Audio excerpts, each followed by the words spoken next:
Respiration हा point बघायला सुरुवात केली. चॅप्टर आहे रेस्पिरेशन आणि सर्क्युलेशन. त्याच्यातलं आपण रेस्पिरेशन बघितलं, वेगवेगळ्या ऑर्गॅनिझममध्ये रेस्पिरेशन कसं होतं. Then also we have discussed about what is actual respiration. Then we will talk about, we started to talk about human respiratory system. Within that we have started discussion of the upper respiratory tract or upper respiratory parts, and within that also we have discussed a nose and what are the different regions of the nose, that is the vestibule, then respiratory region, and then the sensory region. So as we know, the structures are directly correlated with the function, and therefore these structures are very important. So next important structure, so overall structure we will first see, and then we will trace out the each and every part of the respiratory system. Respiratory system starts with the external nares. बघा काल आपण बघितलं respiratory system कुठून सुरू होते. External nares, a part of a nose. It opens into the many different kinds of the structures, and then it comes into the internal nares. मी मुद्दा म्हणून इथं गोल करतोय कारण तुम्हाला ओपनिंग्स लक्षात यावे म्हणून मी तिथं आपल्याला सर्कल दाखवतोय. ठीक आहे. This is connected with a digestive system also. Mouth बरोबर सुद्धा हे कनेक्ट झालेलं बघा. And then this comes into the part which is a somewhat different part, and then goes into the two different structures as well. दोन वेगळ्या प्रकारचे structures आपल्याला इथं असलेले बघायला मिळतील.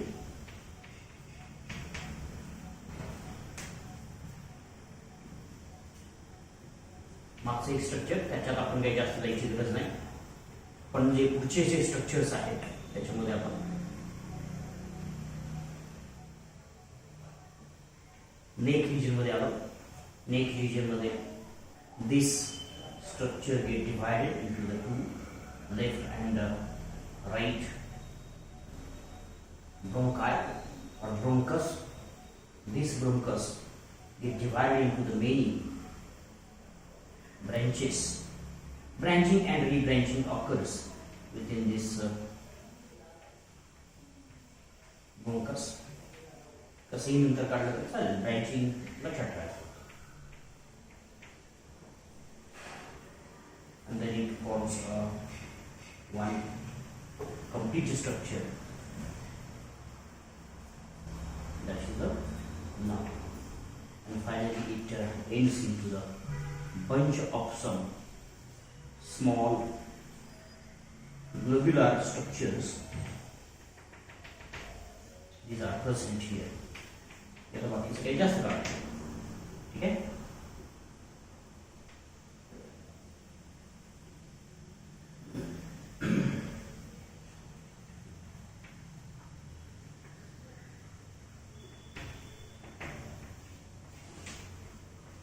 एकच फक्त मी ट्रेस करतोय. ठीक आहे. एवढासा रेस्पिरेटरी सिस्टमचा पार्ट आपल्याला असलेला बघायला मिळेल. बघूया. When we go into the first, that is a nasal cavity. ठीक आहे. नेझल कॅव्हिटी आपल्याला इथे असलेली बघायला मिळाली. आपण त्या नेझल कॅव्हिटीला वेगवेगळी नावं सुद्धा दिली आणि त्याचं डिटेल स्ट्रक्चर सुद्धा डिफाईन केलं. त्याच्यानंतर आपल्याला दुसरा पार्ट इथं असलेला बघायला मिळतो, दॅट इज अ फॅरिंग्स. काय आहे फॅरिंग्स? बरोबर. Pharynx is the another region where this respiratory system opens, or nasal internal layers opens.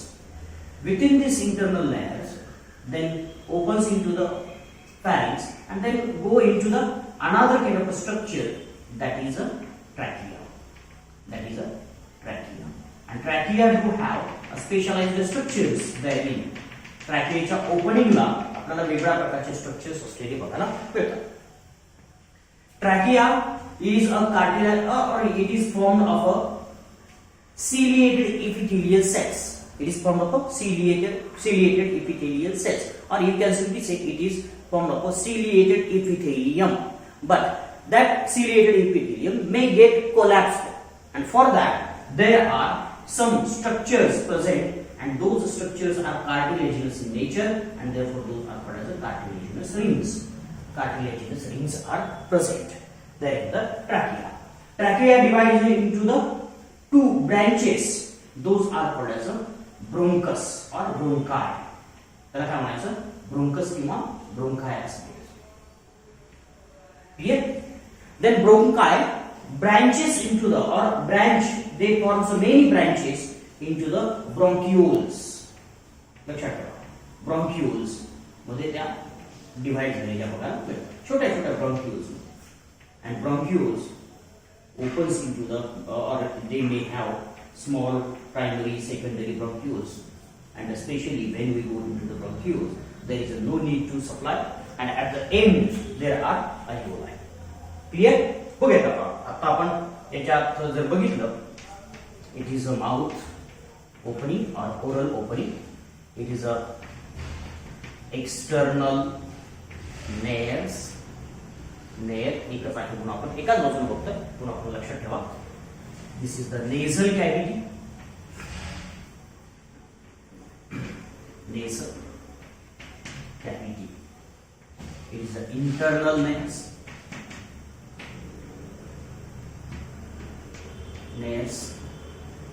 This is the larynx, a voice box. Then we comes to the trachea, then to the bronchi. दोन असले तर bronchi म्हणायचं किंवा single असेल तर bronchus असं म्हणायचं. Bronchus. Then bronchus divides into the secondary bronchi, tertiary bronchi. लक्षात ठेवायचं तिथं ब्रँचिंग, मी काय सगळ्यात ब्रँचिंग देत नाही. ब्रोंकाय काय होता, एक ब्रोंकस आहे, ब्रँच तयार झाली की त्याला काय म्हणायचं, सेकंडरी ब्रोंकाय असं म्हणायचं. बरोबर. सेकंडरी ब्रोंकायची छोटी ब्रँच तयार झाली, हा सेकंडरी आहे, आणि याची झाली की टर्शियरी ब्रोंकाय असं. ठीक आहे, टर्शियरी पर्यंत ब्रोंकाय असतो, आणि त्याच्यानंतर काय असतो, ब्रोंकिओल्स. म्हणून मी मुद्दामून एक स्ट्रक्चर ब्रोंकिओलचं वेगळं काढतो. That is a bronchiole.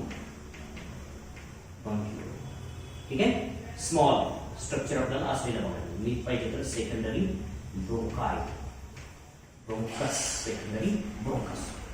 ठीक आहे. This complete structure is called as a lungs. हे काय, लंग्स आहे. कंप्लीट स्ट्रक्चर काय असतं, लंग्स असतं. and these lungs are formed of a smaller sac like tissue or sac like structures, and those called as a alveoli. alveoli. ठीक आहे. बघा, जर आपण त्याचं प्रत्येक स्ट्रक्चर जर आपण बघितलं, आता मी काय ते माणसाचं स्ट्रक्चर काढत नाही, कडे आउटलाईन काय काढत, तुम्हाला माहिती आहे. This complete structure is present up to the thoracic cavity, thoracic region. Thoracic region पर्यंत आपल्याला हे स्ट्रक्चर असलेलं बघायला मिळतं. त्याच्यातलं पहिलं स्ट्रक्चर आपण डिटेल मध्ये बघितलेलं आहे, ते म्हणजे नेझल कॅव्हिटी और नोज. नोजचा पार्ट आपण बघितला, कुठपर्यंत बघितलं, इंटरनल नेर्स पर्यंत डिटेल मध्ये बघितलं. Next important part of this human respiratory system is a pharynx. Pharynx. Pharynx is the opening of the both of the systems, that is the digestive system and the respiratory system. It is a common cavity for common cavity for digestive and respiratory system. बरोबर. दोन्ही सिस्टीमची काय common cavity आहे, आपल्या लक्षात येईल. जर आपण तोच पार्ट जर आपण इकडे रिड्रॉ केला तर आपल्याला काय लक्षात येतं बघा. मी आता रिड्रॉ करणार आहे. हे इंटरनल लेयर्स आहेत, बरोबर. इंटरनल लेयर्स, ह्या इंटरनल लेयरच्या खाली आपल्याला दोन्हीच्या मध्ये कुठं नेझल कॅव्हिटी आणि ओरल कॅव्हिटी, बरोबर. आता मी पहिल्यांदा ओरल कॅव्हिटी काढून घेतो. इथं बोन असलेलं बघा, this is the bone in between the nasal cavity and the oral cavity. That is called as a palatine bone किंवा पॅलेट असं म्हणतो वरचं, बरोबर. काय म्हणतो आपण, पॅलेट असं म्हणतो किंवा पॅलेटाईन बोन आपल्याला असलेलं बघायला मिळतं. काही आपण स्कल बोन, स्कलचा एक बोनचा पार्ट बघा, टाळा असं म्हणतो आपण. टाळा हिंदी मधला टाळा नाही. कधी कधी आपल्याला लक्षात आलं असेल की आपण तोंडात बोट घातलं आणि वर जर टच केलं तर हाड दिसतं. हाड म्हणजे हार्ड बोन आपल्याला लागतं. That bone is nothing but the palatine bone. Palate bone. ठीक आहे, पॅलेट बोन्स. लक्षात येईल. ही ओरल कॅव्हिटी असलेली बघा, oral cavity opens into the specialized cavity and that cavity is nothing but the pharynx. बघा, आता हे pharynx जर आपण बघितलं तर या pharynx मध्ये दोन वेगळ्या प्रकारचे स्ट्रक्चर्स आपल्याला बघायला मिळतात. आपण जर आ जर केला तर आपल्याला वेगळ्या प्रकारचे स्ट्रक्चर्स बघायला मिळतात. एक मध्येच आपल्याला एक लोंबणारी गाठ अशी दिसते की नाही? आ केल्यानंतर आपल्याला दिसते. आता मी काय करून दाखवणार नाही, पण दिसते. हे काय असतं, मी जे सांगतोय हे घरी गेल्यानंतर आरसा समोर ठेवायचं आणि आपलं बघायचं. कारण का, तर हे नेमकं आपण सांगतोय किंवा टीचरने सांगितलंय किंवा पुस्तकामध्ये जे पार्ट्स आहेत ते एक्झॅक्टली कुठं असतात हे तुम्हाला रिअलाइज करायचं. and then your concept becomes very clear. ठीक आहे, बघा आपल्याला हे स्ट्रक्चर दिसतं. खाली एक त्याच्या आपल्याला एक छोटासा पार्ट आपल्याला बघायला मिळेल.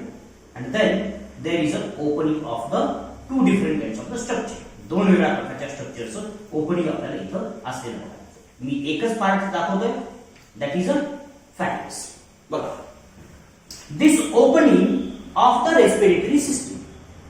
हे ओपनिंग कोणाचं आहे? Respiratory system. It is guarded by the structure called as or it is the opening guarded by the specialised cartilaginous tissue. बघा, हे कशाने गार्ड केलेलं आहे? cartilaginous tissue, and it forms a structure known as a larynx. larynx, बरोबर? larynx.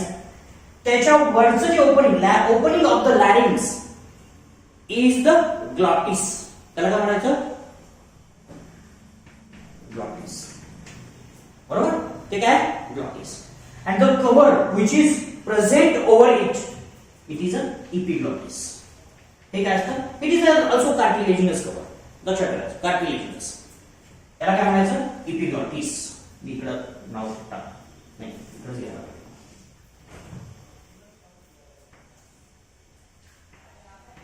Epiglottis. It is the opening of the larynx. This opening is guarded with a epiglottis. Now, this pharynx can be divided into the many different parts. बघा, फॅरिंक्सची जी cavity आहे ती वेगवेगळ्या cavity मध्ये आपल्याला divide केलेली बघायला मिळते. एक बघूया, opening of the internal layer into the pharynx that forms a region of a pharynx that is called as a nasopharynx. काय म्हणायचं? नेझोफॅरिंक्स असं म्हणायचं. बरोबर? नेझोफॅरिंक्स कोणाच्या जवळचा आहे? तो नेझल ओपनिंगच्या जवळचा हा रिजन आहे, नेझोफॅरिंक्स असं म्हणायचं. आता दुसरा फॅरिंक्सचा पार्ट आहे which opens the oral cavity. बरोबर? ओरल कॅव्हिटीचं ओपनिंग फॅरिंक्स मध्ये होतं, म्हणजे दोन ओपनिंग्स आहेत. आपण अगोदर सांगितलं डायजेस्टिव्ह सिस्टमचं ओपनिंग आहे oral cavity opens into the pharynx. Another respiratory system opens into the pharynx through the internal layers. बरोबर? सो इंटरनल लेयर ज्या ठिकाणी ओपन होतात त्याला काय म्हणायचं? नेझोफॅरिंक्स असं म्हणायचं. ज्या ठिकाणी जो रिजन आहे हा पूर्ण डिवाइड झालेला असतो, म्हणून त्याला आपण वेगवेगळी नावं देतो. Another part you can see here that is a oropharynx. Oropharynx. Oropharynx. Oral pharynx, where there is opening of the oral cavity. That is a oropharynx. म्हणजे हे छोटे छोटे पार्ट आपल्याला एकत्र आले पण ते डिवाइड झालेले म्हणून त्यांना वेगवेगळे नाव. ठीक आहे. And third part we can see here that is a near to the larynx. बघा, लॅरिंग्सच्या जवळ आपल्याला एक पार्ट असलेला बघायला मिळतो. That is called as a लॅरिंगोफॅरिंक्स.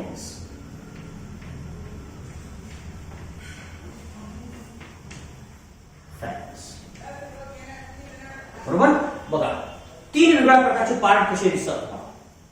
ठीक आहे, तीन वेगळ्या प्रकारचे पार्ट. एक आहे nasopharynx near to the nasal cavity, oropharynx near to the oral cavity. These are completely different. And another which is near to the larynx, that is a laryngopharynx. Now here two systems crosses each other. which two systems?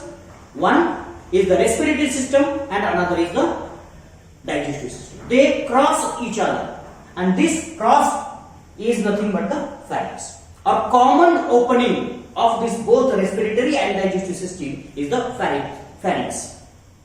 Clear? So what happens whenever we eat some kind of things at that time? This epiglottis protects the larynx.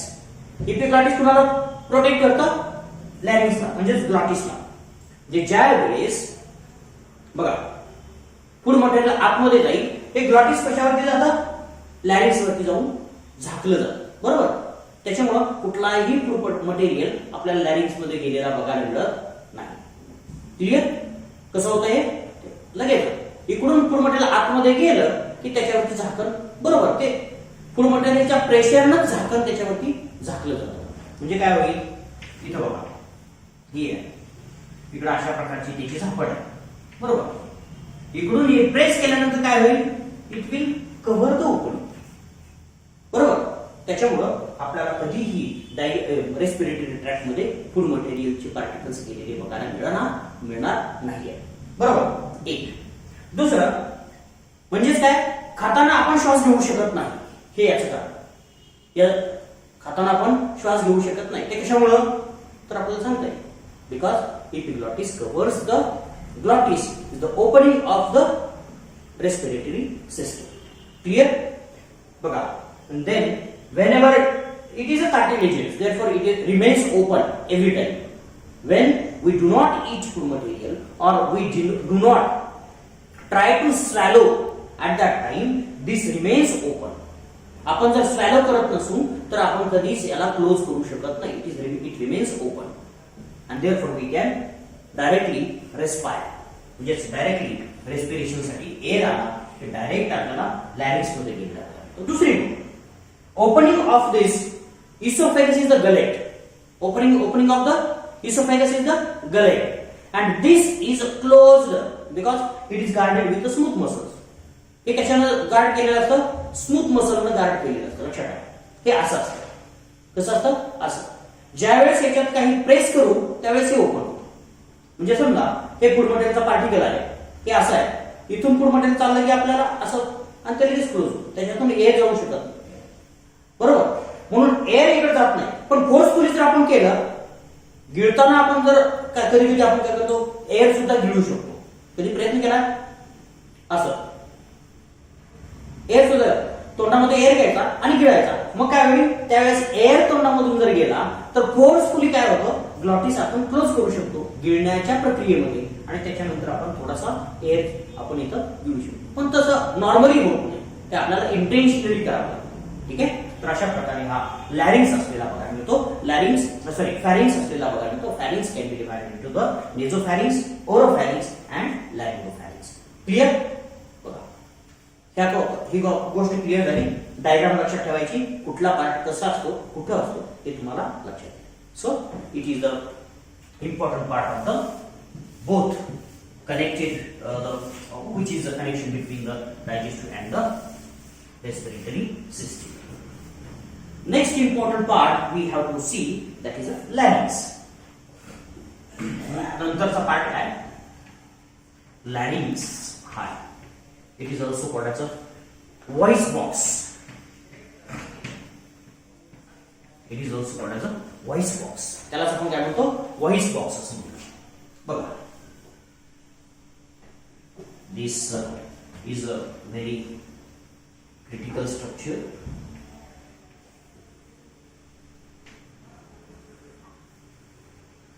ते जास्त structure काढत नाही त्याचं. It is a trachea and it is a cartilaginous voice box. This voice box, when we see, मी आता बघा काढताना काय केलंय, अर्धा पार्ट काढला असं समजा, कट करून काढला, आणि त्याच्यात आपल्याला इथं स्ट्रिंग्स बघायला मिळतील. There are some strings present in this region. These strings are called as a vocal cords. Vocal cords, and this is the cartilage. बघा हे कार्टिलेज आपल्याला असलेलं बघायला मिळतं. त्याच्यामध्ये वेगवेगळ्या प्रकारचे मेम्ब्रेन, त्याला थायरॉइड कार्टिलेज म्हणा, थायरॉइड मेम्ब्रेन म्हणा, बाजूचा असतो. तर थोडासा वरचा आपल्याला त्या ओपनिंगच्या जवळ असलेला बघायला मिळतो. मेम्ब्रेन असतं, स्किन कव्हर असलेला बघायला मिळतं. कार्टिलेज फार महत्वाचं. ह्या कार्टिलेज मध्ये वेगवेगळ्या प्रकारचे स्ट्रक्चर्स आपल्याला प्रेझेंट असलेली बघायला मिळतात. There is another important structure we do have, that is a hyoid bone. Hyoid bone. जिभेला हाड नसतं असं आपण म्हणतो, पण जिभेला हाड असतं, लक्षात ठेवायचं. This tongue is supported with a bony part. Tongue is also supported with a bony plus cartilaginous part, and that bone is called as a havoid bone. बरोबर. बोन आपल्याला जिभेमध्ये नसतं, पण जिभेला अटॅच होण्यासाठीचं जे हाड आपल्याला असलेलं बघायला मिळतं, तर आपण काय म्हणतो हॅवॉइड बोन असं. तो सुद्धा तिथून पुढे आलेला बघायला मिळतो इथं. ठीक आहे. तर अशा पद्धतीनं आपल्याला काही स्ट्रक्चर्स याच्यामध्ये प्रेझेंट असलेले बघायला मिळतील. बाकीचं आपल्याला काही लॅरिंगचा पार्ट आहे असं आपण म्हणूया. बाकी काय आपल्याला ओकल कॉर्ड्स इथं आहेत, आपल्याला सांगता येईल. थायरॉइड कार्टिलेज आहे, and this complete structure is nothing but the larynx. The important factor here, and this is the trachea. Trachea, it starts with a trachea. Trachea त्याच्या खाली असलेला आहे. This is also called as Adam's atom in the male, because it is having a higher growth, or it is grown in larger size in the male. Male मध्ये जास्त size मोठा झालेला बघायला मिळतो. तर ॲडम्स ॲपल आपल्याला असलेला बघायला मिळतो. This is the part which is responsible for breaking off the voice or making the voice very high tone. High tone voice तयार करण्यासाठी, ब्रॉड व्हॉइस तयार करण्यासाठी आपल्याला याची ग्रोथ झालेली बघायला मिळते. ठीक आहे. जर जेवढा मोठा आपल्याला हा लॅरिंग्स असलेला बघायला मिळतो, तेवढा आवाज मोठा भारदस्त असलेला बघायला मिळतो, आणि जेवढा छोटा असतो तेवढा मंजूळ आवाज आपल्याला असलेला बघायला मिळतो. म्हणून याच्यामध्ये कधी कधी मेल आणि फिमेल मध्ये आपल्याला डिफरन्स असलेला बघायला मिळतो. बघा कधीही बघायचं, ज्या माणसाचं हे मोठं असतं दिसतं, ठीक आहे, तर त्या माणसाचा आवाज भारदस्त म्हणजे मोठा असतो, भसाडा असतो असं म्हणूया. कसा असतो? भसाडा असतो. पण काही छोटे असतात, त्यांचे मंजूळ आवाज असतात. हे आवाजावर आपल्याला लक्षात येईल की कधी कधी जस्ट टेक अ लुक, एखाद्याचा आवाज भारदस्त आला की त्याच्या ॲडम्स ॲपलकडे बघायला काय जातात. त्याला तरी काय माहिती आपल्याला, काय आपण त्याला कळूच द्यायचं नाही, पण आपण बघायचं. तर आपल्याला ह्या गोष्टी इथं लक्षात येतील.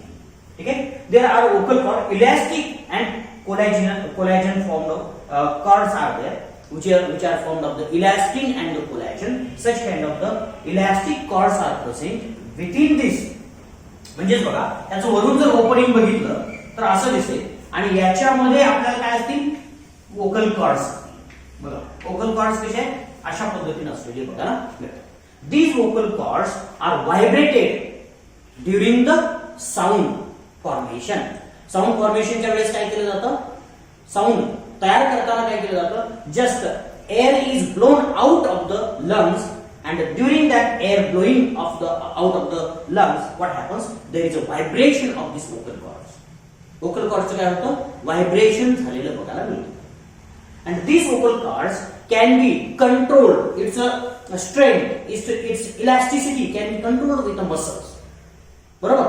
त्याचे मसल्स आपल्याला इथं असलेले बघायला मिळतात. त्याची इलॅस्टिसिटी सुद्धा आपण कंट्रोल करू शकतो, एवढी आपली पॉवर. पण that is needing many different kinds of the training. तर आपल्याला ट्रेनिंग घ्यायला लागतं, किंवा ट्रेनिंग असणं गरजेचं असतं. आपल्याला कधी कधी बघा, काही लोक असतात की एकाच स्वरात बोलतात, त्याचा चढ उतार अजिबात दिसत नाही त्याच्या बोलण्यामध्ये. असं बघितलं असेल तुम्ही. काही लोकांच्या बोलण्यामध्ये साध्या साध्या वाक्यांमध्ये चढ उतार आपल्याला बघायला मिळतात. तर त्यांच्यामध्ये काय असतं की साधं, किंवा गायक असतात, बघितलं असेल गायक असतात, त्यांच्याकडे तर जास्त पॉवर असते. म्हणजे एकदा सूर चढवतात, एकदा उतरवतात. बरोबर. तर ती पॉवर कशामुळे येते? तर control of the vocal cords. ठीक आहे. These vocal cords controls the sound and vibrations. And then what happens? There are many other different parts of the mouth which are giving the shape of the word. वर्डला shape देण्याचं काम कोण करतं? इतर parts असतात. फक्त voice तयार करण्याचं काम कोण करतं? व्हॉइस बॉक्स करतं. आपण त्याला स्पीच बॉक्स असं म्हटलं नाही, लक्षात ठेवा. स्पीच बॉक्स असं म्हटलं नाही, त्याला काय म्हटलंय? Voice box. It create just sound. बघा, बासरी बघितली आहे तुम्ही? बासरीला वरती जी छिद्र असतात, ठीक आहे, त्या छिद्रांना काय हात लावायचा नाही, नुसतं बासरीतनं हवा फुंकायची. काय होतं? एक विशिष्ट अशा प्रकारचा आवाज होतो. That is a voice. But when we control that voice at that time we can convert it into the different tones, tunes. वेगवेगळ्या प्रकारच्या टोन्स आणि ट्यून्स आपल्याला तयार करता येऊ शकतात. तसंच ज्यावेळेस हा व्हॉइस तयार होतो त्यावेळेस आपण काय करतो? We control it with tongue, we control it with teeth, we control it with lips. 3 वेगळ्या प्रकारचे पार्ट स्पीच साठी रिस्पॉन्सिबल असलेले बघायला मिळतात. स्पीच साठी, वर्ड तयार करण्यासाठी जीभ महत्वाची असते, टीथ महत्वाची असतात. बघा, दात नसणारी माणसं कशी बोलतात. जिभेला काहीतरी जखम झाली कधी आणि तुम्हाला बोलता येतं का? बघा, ट्राय ऑफ युअर साइड. तुमच्या ओठाला काहीतरी जखम झाली तर बोलता येतं का? बघा, कधी इमॅजिन करा, लहानपणी पडला असाल, ओठ तुटला असेल किंवा काही थोडंसं लागलं असेल आणि सुजला आहे, बोलता येतं का? बघा, नाही बोलता. So speech is controlled by the lips, tongue and the teeth. But voice is created by this voice box. So it is a larynx. Then larynx opens into the trachea. Larynx opens into the trachea. बघा, larynx कुठे open करतो? Open होतो trachea मध्ये open झालेला बघा. So it is a voice box. Larynx is a voice box. त्याचे वेगवेगळे part लक्षात ठेवा आणि त्याला voice box असं म्हणतात.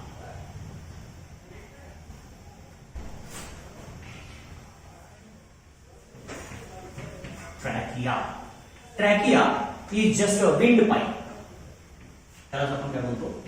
Windpipe असंही म्हणतो.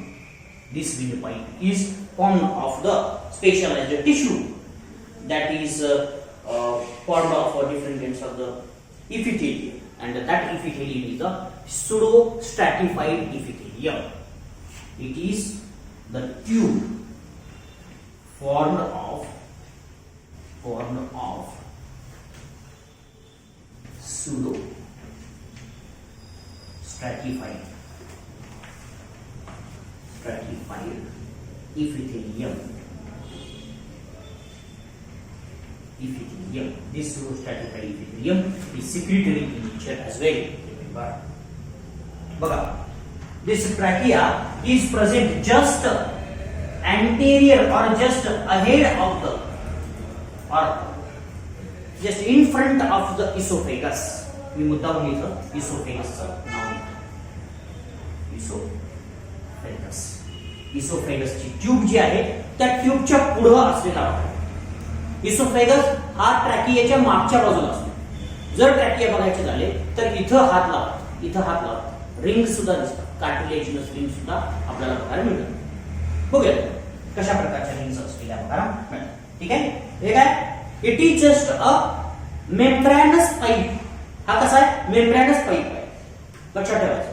हा काय हार्ड पाईप वगैरे नाहीये, लक्षात ठेवायचं. ते प्लास्टिकचे पाईप मिळतात बघा, प्लास्टिकच्या नळ्या. उदाहरणार्थ ते यात्रेत वगैरे काहीतरी मिळतं बघा, ते एखादा पक्षी असतो आणि त्याचं असं फुंकलं की असा उंच तुरा त्याचा जातो, प्लास्टिकचा. ते गुंडाळी असलेली बघायला मिळते, ती वर जाते पुन्हा येतं. ठीक आहे, ती जी पाईप आपल्याला बघायला मिळते ती प्लास्टिकची पाईप असते, त्याच्यामध्ये एअर गेला की ती फुटते. तसंच ठीक आहे, एक विशिष्ट अशा प्रकारच्या मेम्ब्रेननं बनलेली पाईप. तो मेम्ब्रेन कसला आहे? Pseudo स्ट्रॅटिफाईड membrane. बघितले असतील स्ट्रॅटिफाईड मेम्ब्रेन्स, इपिथेलियल मेम्ब्रेन्स बघितले असतील. टिश्यू बघितला ना गेल्या वर्षी? टिश्यू मध्ये आपल्याला वेगवेगळ्या प्रकारचे टिश्यू असलेले बघायला मिळतात. Tissue, it is a tissue which is a multi layered tissue. हा काय असतो? स्ट्रॅटम असतात, लेयर्स असतात, अनेक लेयरचा टिश्यू असतो. आणि याची एक विशिष्ट अशा प्रकारची आपल्याला प्रॉपर्टी असलेली बघायला मिळते, ती म्हणजे याच्या ज्या सेल्स असतात, समजा 2 सेल्स एकावरती एक असतील, त्या सेल्स काय होऊ शकतात? स्लाइड होऊ शकतात. काय होऊ शकतात? स्लाइड होऊ शकतात. म्हणजे ही सेल इकडे येईल, ही सेल इकडे जाईल. त्या अगोदर अशा असतात, पण इलॅस्टिक जरा थोडंसं जर एक्सटेंड केला तर अशा सेल्स या फुगू शकतात आणि त्याच्यामुळे त्याची साईज कमी जास्त होऊ शकते. ठीक आहे, तर आपल्या लक्षात येईल की असा सुडो स्ट्रॅटिफाईड इपिथेलियम आपल्याला याच्यामध्ये असलेला बघायला मिळतो. And so it is an epithelium, but it may collapse because it's epithelial and it is a delicate. It do not have its own strength. त्याची स्वतःची अशी स्ट्रेंथ नाही.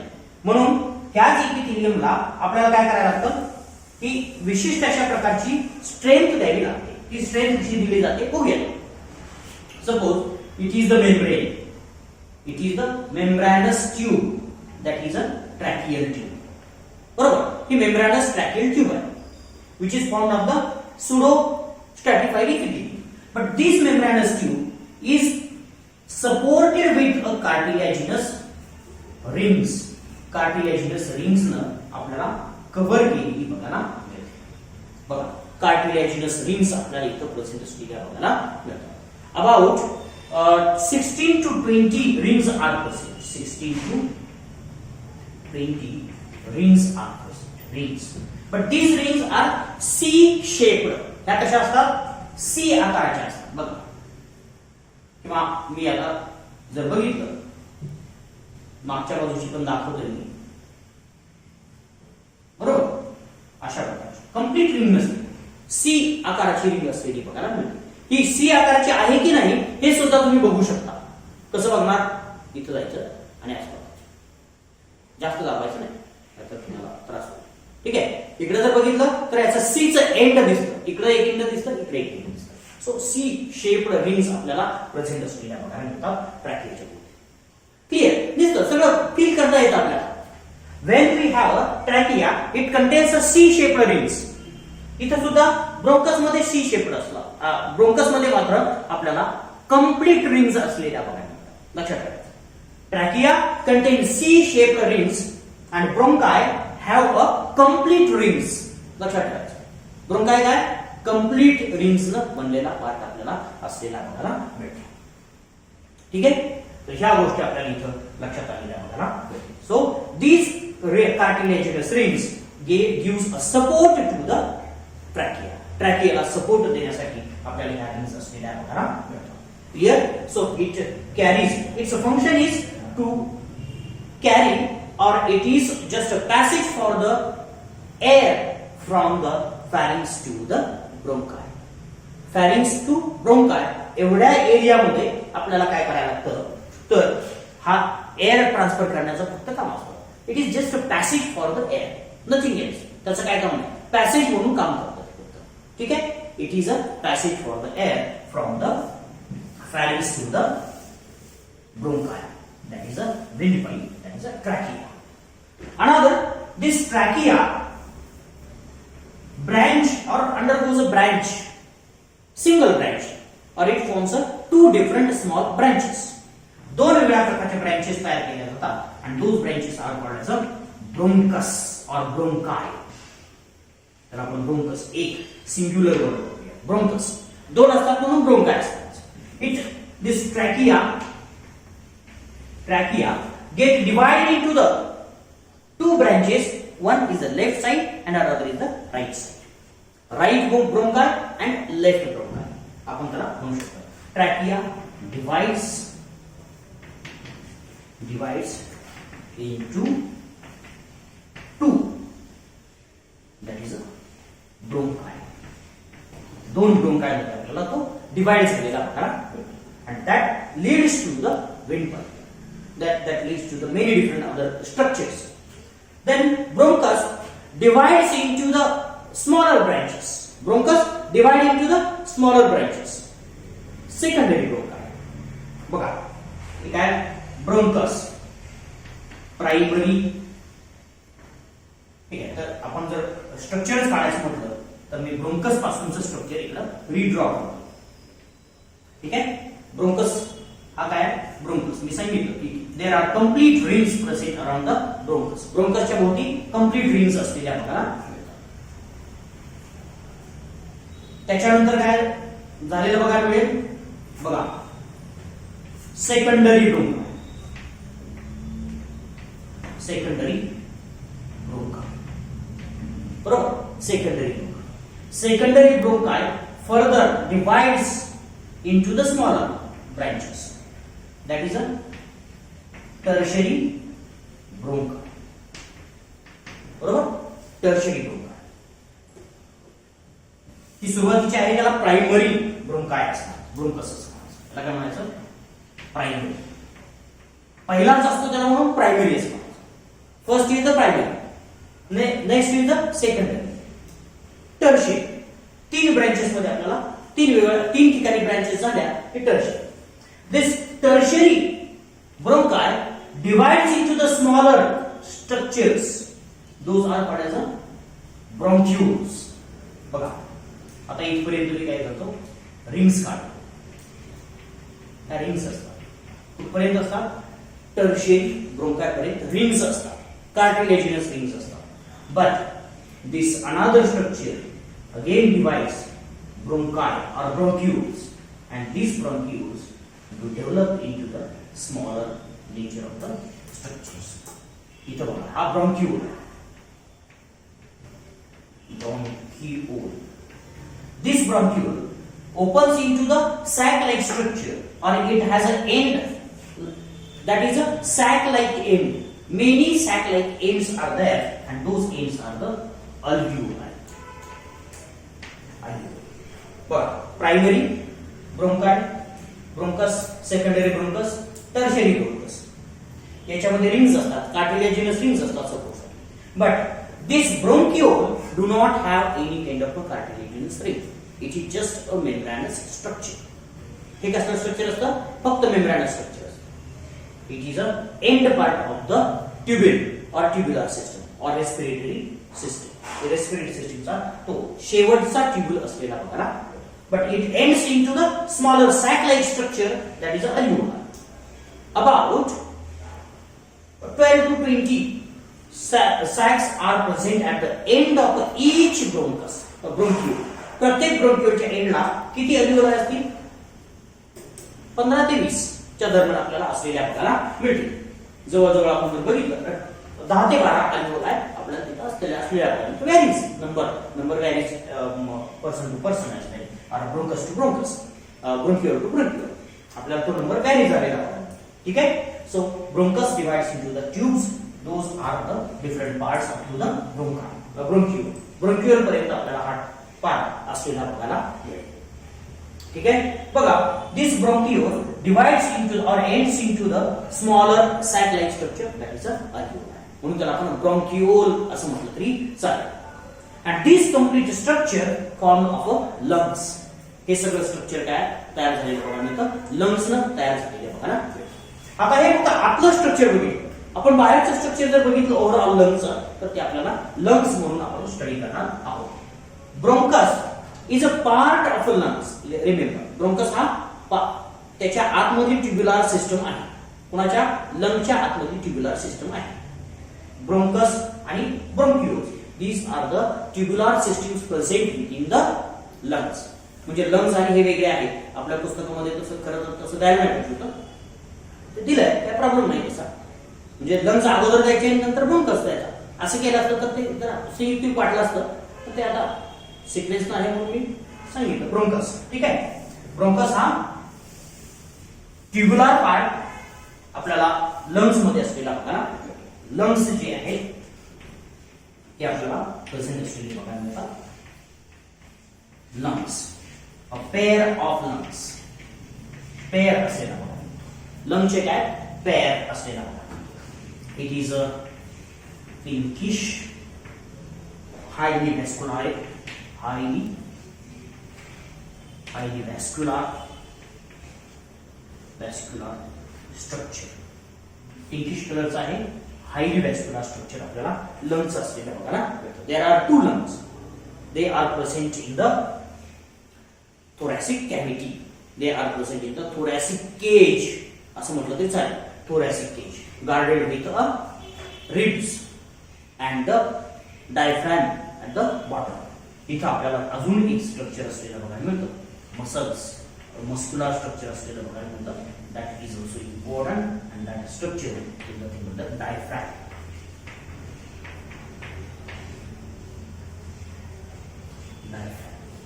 That diaphragm is having a many important functions in the respiration. Respiration मध्ये आपल्याला diaphragmला वेगवेगळे functions बघायला मिळतात.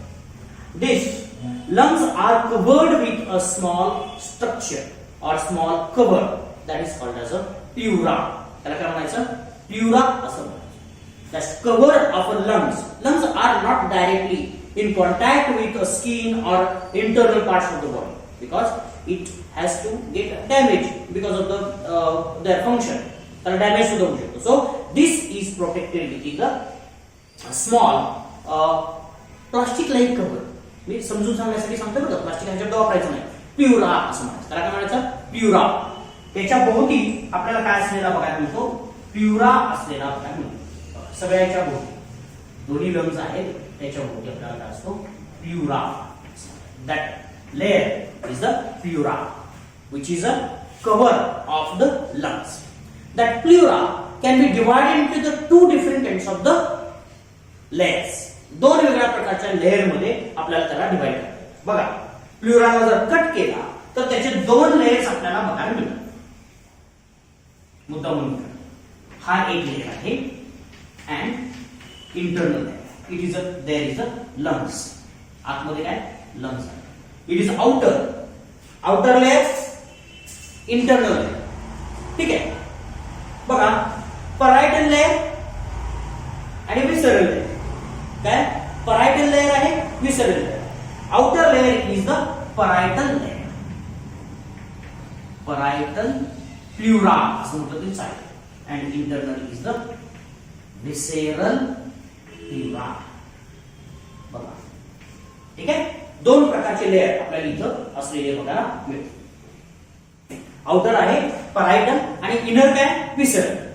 त्या दोघांच्या मध्ये जी कॅव्हिटी असते ती प्ल्युरल कॅव्हिटी असलेली बघायला मिळते. याच्या दोन्हीच्या मध्ये काय असते? प्ल्युरल कॅव्हिटी असलेली बघायला मिळते. बरोबर? Plural cavity. And that is filled with a fluid, viscous fluid, that is also plural fluid.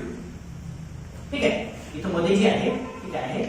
Plural cavity असलेली बघायला मिळते. दोन्हीच्या मध्ये, परायटल आणि लंगच्या मध्ये. हे तीन कॅव्हिटी असते. जास्त मोठी काही नसते, पण छोटीशी कॅव्हिटी आपल्याला असलेली बघायला मिळते. बघा, आउटर लेयर आहे. त्याच लेयरला प्ल्युराला काय केलं आपण? दोन कट करून बघितला. कट करून बघितल्यानंतर किती लेयर्स आहेत त्याच्यामध्ये? आतला एक आहे आणि बाहेरचा एक आहे. बाहेरचा जो आहे त्याला परायटल म्हटलं आणि आतला जो आहे त्याला विसेरल लेयर. बरोबर? आणि त्याच्या दोन्हीच्या मध्ये कॅव्हिटी आहे, small thin cavity. And that cavity is the pleural cavity. It is filled with the fluid. बरोबर? आता what is the role of this two different layer? This visceral layer is directly in contact with the lungs. बघा, visceral layer कोणाच्या contact मध्ये? It is having an intimate connection with the lungs. बघा, lungs बरोबर direct connection.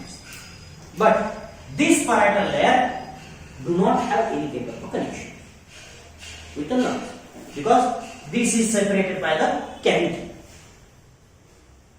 मी म्हणून बऱ्याच वेळा हे मला मी एकच उदाहरण देतो.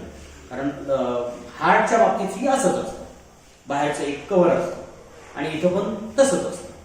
एक बाहेरचं कव्हर आहे. मोबाईल आपण विकत आणतो. बरोबर? मोबाईल हा डेलिकेट आहे की नाही? मोबाईल विकत आणताना कसा रॅप करून दिला जातो माहिती आहे? बघितलं असेल. खोलून जे खोलण्याची प्रोसेस आहे ती खोलल्यानंतर आपल्याला बाहेरून एक बॉक्स बघायला मिळतो. कार्ड बॉक्स असतो. त्याच्या आतमध्ये कदाचित फोम असलेला बघायला मिळतो. ते बबलची कव्हर असलेली बघायला मिळते. मग ते आपण कधी कधी फोडतो. आता आपण लहान नाही राहिलो, आपण म्हणून फोडत नाही, पण आपल्या घरातलं जर लहान कोणी असेल तर ते फोडत असतं. मजा वाटते. मग कधी कधी आपल्यालाही मजा वाटते, मग आपण फोडतो. तो फोम असतो तो काय झाला? परायटल. काय झाला? परायटल.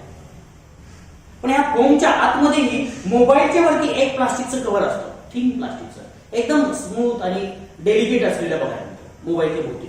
दॅट इज अ विसरल लेयर. बरोबर? का? तर मोबाईल इकडे तिथे हल्ला तर त्या बाहेरच्या फोमच्या लेअर वरती घासून खराब होऊ नये. कारण बाहेरचा फोमचा असतो तो जरासा हार्ड असलेला बघायला मिळतो, म्हणून त्याच्यावरती घासून खराब होऊ नये म्हणून आपल्याला आतमध्ये एक लेअर असलेला बघायला मिळतो. डायरेक्ट चिकटलेला बघायला मिळतो. किंवा स्क्रीन असते. स्क्रीनच्या वरती सुद्धा तुम्हाला एक विशिष्ट अशा प्रकारचा प्लास्टिकचा कव्हर त्यांनी मोबाईल सुरू करायच्या अगोदर लावलेला असतो. ते काढतात आणि मग आपल्याला म्हणतात की हे वापरा, म्हणजे ते टच वगैरे होत नाही मोबाईल. असा वेगळ्या पद्धतीनं प्रोटेक्शन दिलेलं आपल्याला बघायला मिळतं. तर ते प्रोटेक्शन इथं असलेलं बघायला मिळतं. किंवा साधं सिंपल आपल्याला अजून एक्झाम्पल घेता येईल की आपण कपडे आणायला गेलो, एक्झाम्पल म्हणून घ्यायचे म्हणून घेतो. कपडे आणायला गेलो, आपला जो शर्ट आणायला गेलो, आपण शर्ट रेडीमेड शर्ट घेतला तर तो एका बॉक्स मध्ये असतो, बरोबर. कसला बॉक्स असतो तो? पेपर बॉक्स असतो, बरोबर. त्या बॉक्सच्या आतमध्ये काय असते? एक प्लास्टिकची पिशवी असते आणि त्या प्लास्टिकच्या पिशवीच्या आतमध्ये आपला शर्ट असतो, बरोबर. विसेरल लेअर कुठला आहे? प्लास्टिकची पिशवी आहे आणि बाहेरचा बॉक्स जो आहे तो काय? पराठा आहे. क्लिअर. त्याच्या दोन्हीच्या मध्ये कॅव्हिटी असते. हे का होईल? का असेल ते? कारण वरच्या लेअरला घासून खराब होऊ नये म्हणून प्लास्टिकची पिशवी आपल्याला असलेली बघायला मिळते. Because lungs has to get contracted and relaxed every time. प्रत्येक वेळेस लंग्सला काय करायचं? कॉन्ट्रॅक्ट आणि रिलॅक्स व्हायचं. And if they get what we can say, they get rubbed with a rough surface, at that time there can be the tearing or wearing of the lungs may happen, and therefore lungs may get damaged. And to avoid that damage, there is the such situation we have in the form of pleura. प्ल्युराच्या form मध्ये आपल्याला अशी situation, आपल्याला condition किंवा त्याची arrangement आपल्याला झालेली बघायला. So these are the lungs. Lungs are formed of the smaller alveoli. Then these are supported with bronchus, many different primary, secondary bronchi, tertiary bronchi, and then the bronchiole opens into the smaller end of the 10 to 12 alveoli, and this complete structure is called this complete structure is called as a lungs. These lungs are supplied with a large number of the blood vessels. Lungs is supplied with a large number of the blood vessels. Blood vessels are covering, or it forms a network around each and every alveoli. प्रत्येक अल्व्होलायच्या भोवती लंग्सच्या काय केलं जातं? Blood वेसलचं नेटवर्कच तयार केलं जातं. कधी कधी आपल्याला लक्षात येईल की तुम्ही किती सफरचंद वगैरे घेतला, आता ते सफरचंद वगैरे डायरेक्ट येतात. आम्ही लहान असताना सफरचंद कसे यायचे माहितीये का? ते एक काय म्हणतात आपण, प्लास्टिकची नेट असायची, नेट, आणि त्या नेटच्या आतमध्ये फ्रुट्स ठेवलेले असायचे, ते अडकवलेले असायचे, छान दिसायचे त्यामुळे. ठीक आहे. त्या नेटमध्ये किंवा बॉल वगैरे यायचे ना पहिले, ते टेनिस बॉल वगैरे 3-4 याचे घेतले की ते प्लास्टिकचं नेट असायची, त्या नेटमध्ये ठेवलेले असायचे. ठीक आहे. ते नेट म्हणजे काय माहिती का? Suppose that net is nothing but the network of the blood vessel, and this small ball is nothing but the alveoli. असं आपल्याला स्ट्रक्चर तयार झालेलं बघायला मिळतं. एवढं साधं सिंपल स्ट्रक्चर आपल्याला असलेलं बघायला मिळतं. Because it's a highly vascularised and therefore it is pinkish in colour. दोन प्रॉपर्टी लक्षात ठेवायच्या, highly vascularised, pinkish in colour. Clear? अशा प्रकारचे लंग्सचं स्ट्रक्चर असलेलं बघा. So this lungs are contained with a small structure that is called as a alveoli. लंग्सचं सगळ्यात महत्वाचं स्ट्रक्चर आहे, ते स्ट्रक्चर आपल्याला वेळोवेळी बघायचं आहे, तर म्हणजे alveoli. These alveoli are formed of the thin membrane of the squamous epithelial, squamous columnar epithelial cells.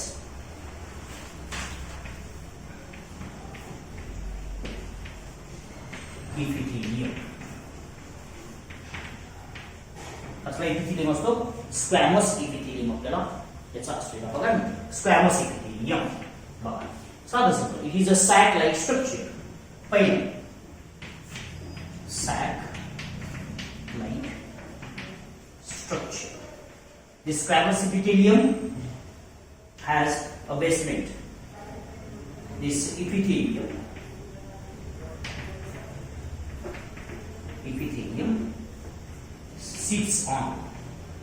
sits on basal membrane. दोन-तीन गोष्टी लक्षात ठेवायच्या. व्हॅस्क्युलराइज्ड, हायली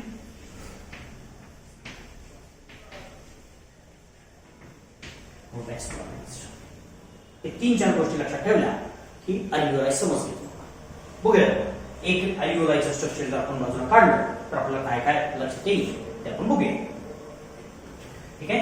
बघूया हे जे स्ट्रक्चर्स आपण लिहिले तेच स्ट्रक्चर आपल्याला बघायचे. एक हे कसं आहे, sac like structure and it is in connection with other that is a bronchial. बरोबर. हे सॅक लाईक स्ट्रक्चर आहे स्क्वॅमस इपिथेलियल सेल्स न बनलेलं स्ट्रक्चर. These squamous epithelial cells are situated on, or they sit on, they are arranged on, साधं simple structure आहे. These are a thin squamous epithelial layer. This is situated on the small layer or connective tissue layer that is called as a basal membrane, thin basal membrane. Thin basal membrane is present. Basal membrane is a non-cellular layer of the tissue. तो कसा असतो, non-cellular layer. इथं बघा हा काय, squamous epithelium, then basal membrane. Basal, दोन structure, and it is the lumen of the alveoli. This lumen of the alveoli is guarded with a small fluid-like structure, jelly-like structures or jelly-like substance. याच्यामध्ये आपल्याला fill up झालेला बघा, आतल्या बाजूला काय jelly-like substance सुद्धा असलेला आपल्याला मिळतो. ठीक आहे, jelly-like substance, mucus layer. Mucus layer आतल्या बाजूला असलेला आपल्याला म्युकस लेयर. ठीक आहे. दुसरा स्ट्रक्चर हे झालं अल्व्हेओलायचं structure. But this alveoli are supplied with a large number of the blood vessels. जसं मी सांगितलं की नेटच्या याच्यामध्ये कशाचं नेट आहे, ते ब्लड कॅपिलरीचं नेट आहे. बरोबर. आता जर बघितलं तर याच्यामध्ये ब्लड कॅपिलरी तुम्हाला बघायला मिळेल. इथे एक ब्लड कॅपिलरी आहे, इथं दुसरी ब्लड कॅपिलरी आहे. ठीक आहे. आता ब्लड कॅपिलरी अशी दाखवतो लक्षात. Blood capillary also do have the same membrane as that of the alveoli. Alveoli सारखाच मेम्ब्रेन कुणाला असतो, ब्लड कॅपिलरीला असतो. एक आहे basal membrane, outer is the basal membrane and inner is the squamous epithelial layer. तिथं सुद्धा ब्लड कॅपिलरीचा सुद्धा काय असतो, स्क्वॅमस इपिथेलियल लेयर असलेला बघा. They have no space in between the two basal membrane. बघा, मी जरी दोन बेसल मेम्ब्रेन वेगळे काढले असते तरी दोन्ही सेल जे आहेत किंवा दोन्ही स्क्वॅमस इपिथेलियल सेल्स आहेत एकाच बेसमेंट मेम्ब्रेन वरती आपल्याला असलेल्या व्हेरी थिन बेसमेंट मेम्ब्रेन असलेला आपल्याला. हे मायक्रोस्कोपिक स्ट्रक्चर आहे, लक्षात ठेवा. मायक्रोस्कोपिक स्ट्रक्चर आहे. याचं जर स्ट्रक्चर बघितलं तर आय थिंक आपल्याला दिलेलं नाही, पण it is in the micron. आता मला आठवे ना मायक्रॉन, छोटं मायक्रॉन मध्ये स्ट्रक्चर असलेला बघायला मिळतो. किती 10 मायक्रॉन 20 मायक्रॉन एवढं स्ट्रक्चर असलेलं बघायला मिळतं. ठीक आहे. तर हे स्ट्रक्चर एवढं छोटं असतं, तर हे स्ट्रक्चर किती छोटं असेल, just imagine this structure will be of what we can say 100 nanometers. हे स्ट्रक्चर पूर्ण किती असेल, 100 नॅनोमीटर एवढं थिक आपल्याला असलेलं बघायला मिळेल. बेसमेंट मेम्ब्रेन हे 100 आणि 100 हा टोटल जर लेयर बघितला तर सेल्युलर लेयर और टिश्यू लेयर जर बघितला, इकडे एक इपिथेलियम आहे, इकडे एक इपिथेलियम आहे आणि दोघांच्या मध्ये बेसमेंट मेम्ब्रेन आहे, असा जर बघितला तर त्याचा हार्डली 500 नॅनोमीटर एवढा थिकनेस होऊ शकतो. एवढाच थिन आपल्याला थिन असलेला बघायला. ठीक आहे. It is a blood capillary. blood capillary and it is the layer of the blood capillary and it is a cavity or lumen of the alveoli. It is called as a lumen of the alveoli. Alveoli चा lumen असलेला बघा. So this structure of the alveoli is formed in such a way that the air when comes into the alveoli at that time it gets diffused very easily into the blood of the capillary. बघा इथून हा layer immediately cross केलेला बघा, immediately cross केलेला. तो कुठलाही oxygen असेल, कुठलाही गॅस असेल, immediately passes through the membrane and therefore they enter into the blood. Blood मध्ये तो एंटर झालेला बघा. Clear? So this is the alveolar structure. These alveoli, each bronchiole, as we have said, contain at the end of its bronchiole there are about 10 to 12 different kinds of the alveoli are present at the bronchiole. एका ब्रोंकिओलच्या एंडला किती असतील? 10 to 12 alveoli. They are just looks like a grapes, bunch of the grapes. ग्रेप्सचा bunch असल्यासारखं ते कडेला दिसतं. बरोबर? एक 10-12 ग्रेप्स आहेत आणि त्याची एक काय म्हणूयात त्याला देठ आहे. तो देठ म्हणजे काय? ब्रोंकिओल. बरोबर? तो काय? ब्रोंकिओल आहे. आणि ग्रेप्स म्हणजे काय? अल्व्हेओल आहे. Just like that. ठीक आहे? तर अशा पद्धतीने in the lungs there are about 700 million alveoli are present. Alveoli are present. Remember, in the lungs किती alveoli असतात? टोटल लंग्स मध्ये 700 million alveoli are present. म्हणजे किती ब्रोंकिओल असतील? Just you can imagine. Lungs मध्ये किती ब्रोंकिओल असतील? एका ब्रोंकिओलला 10-12 जर alveoli असतील तर किती? जस्ट डिवाइड 70 million ब्रोंकिओल्स आपल्याला असतील. क्लियर? तर अशा पद्धतीने आपल्याला लक्षात येईल की हे किती छोटं simple structure, but it becomes a very complex that of the lungs. लंग्सचं स्ट्रक्चर कॉम्प्लेक्स तयार झालेलं बघायला. Clear? So these are the different parts of this respiratory system. Respiratory सिस्टीमचे हे वेगळे सगळे पार्ट असतील बघायला. क्लियर? अंडरस्टूड? ठीक आहे. बघूया आपण की वेगवेगळ्या पद्धतीनं हा सिंपल मेम्ब्रेन आपल्याला असलेला बघायला मिळतो. Squamous epithelial ciliary, epithelial cell layer, and that is responsible for the many different of the properties as well, and therefore the air from the lumen of the alveoli it gets diffused directly with a simple diffusion into the blood.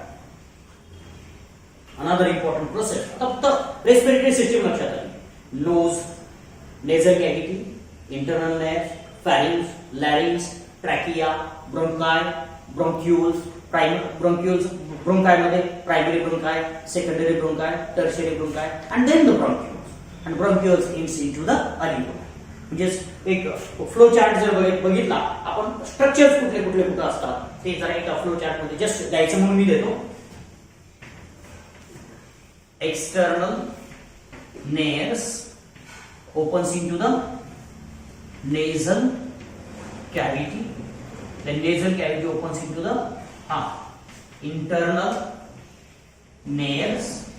बरोबर? Internal nares opens into the pharynx, pharynx opens into the larynx, larynx opens into the trachea, trachea opens into the bronchi, bronchi मध्ये primary, secondary, tertiary, and then this opens into the bronchiole, and bronchiole opens into the alveoli. ठीक आहे? हे सगळे structures आपल्याला ह्या पूर्ण respiratory system मध्ये present असते बघायला. एवढे लक्षात ठेवायचे. रेस्पिरेटरी सिस्टीमची सगळे स्ट्रक्चर लक्षात राहतील. प्रत्येकाच्या प्रॉपर्टी वगैरे एक एक दोन दोन तुम्हाला लक्षात राहायला काही अवघड जात नाही. ठीक आहे? So this is the respiratory system. Then we will move towards the how this gases exchange occurs in the body और in the respiratory system. Respiratory system मध्ये गॅसेस एक्सचेंज कशा पद्धतीने होतं हे आपल्याला बघायचं आहे. त्याच्यात थोडासा एक्सप्लेन केला. डायफ्रामचा पार्ट एक्सप्लेन केलेला आहे. That is a supportive part of the respiratory system. It is not a part of the respiratory system, but it gives a support to the respiratory system. But it helps in the respiration. जसं आता respiration मध्ये help करणारे वेगवेगळे parts आहेत. ठीक आहे? कुठला ribs आहे, इंटरकोस्टल मसल्स आहे, डायफ्रॅम आहे, ठीक आहे. हे सगळे पार्ट्स आहेत. ते रेस्पिरेटरी सिस्टीमचे पार्ट आहेत असं आपण म्हणत नाही, पण दिस आपलं अलाइड पार्ट्स और ऍसेसरी पार्ट्स, नेसेसरी पार्ट नाही, ते ऍसेसरी पार्ट्स आहेत, ठीक आहे. म्हणून आपण त्याला आता डायफ्रॅमला आता एक्सप्लेन करणार नाही. ज्यावेळेस आपण मेकॅनिझम बघू रेस्पिरेशन त्यावेळेस आपण त्याला ट्रेस करूया, ठीक आहे. So this is the respiratory system and this respiratory system works in the many different way. पहिल्यांदा आपण respiration चं mechanism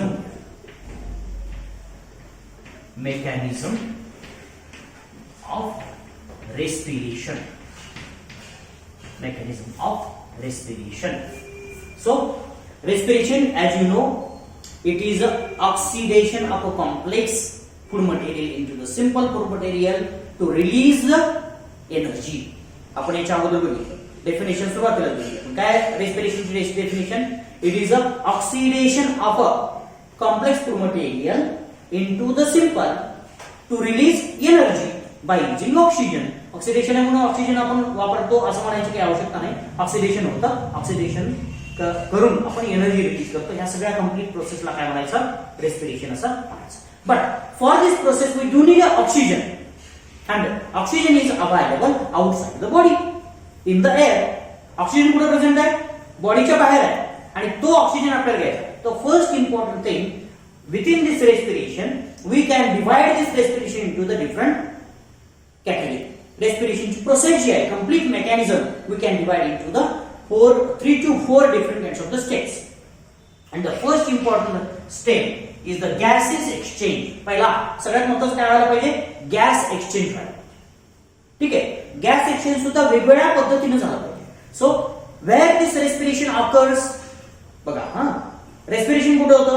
what is respiration? Oxidation of complex food material. साधं सिंपल आहे. Oxidation of complex food material. Where does it happen? प्रश्न येऊ शकतो बरं का कधी. रेस्पिरेशन ऑकर्स इन, खाली ऑप्शन दिले lungs, cell, mitochondria, blood. So what will be your answer? Respiration occurs within the cell or within the mitochondria. Remember. Respiratory organelle कुठली आहे? Respiratory दूसरा प्रश्न आहे. Respiratory organelle, power house of a body, power house of a cell. तुम्हाला माहित आहे mitochondria. Mitochondria do have another function, that is the respiration. कारण रेस्पिरेशनची definition काय बघितली आपण? Oxidation of food material to release energy, बरोबर. Oxidation of food material to release energy, that is the respiration. So energy where it is release within the mitochondria, and therefore mitochondria is also called as a respiratory organelle. लक्षात ठेवायचं, respiratory organelle. Respiration do not occurs within the lungs. Lungs are responsible for gases exchange only. Lungs कशासाठी महत्वाचे आहे? Gases exchange साठी फक्त महत्वाचे आहे, बाकी काही नाही. त्याचं कामच नाही. गॅस एक्सचेंज केलं की संपला, त्याचं काम संपलं. Then the function comes of this cells.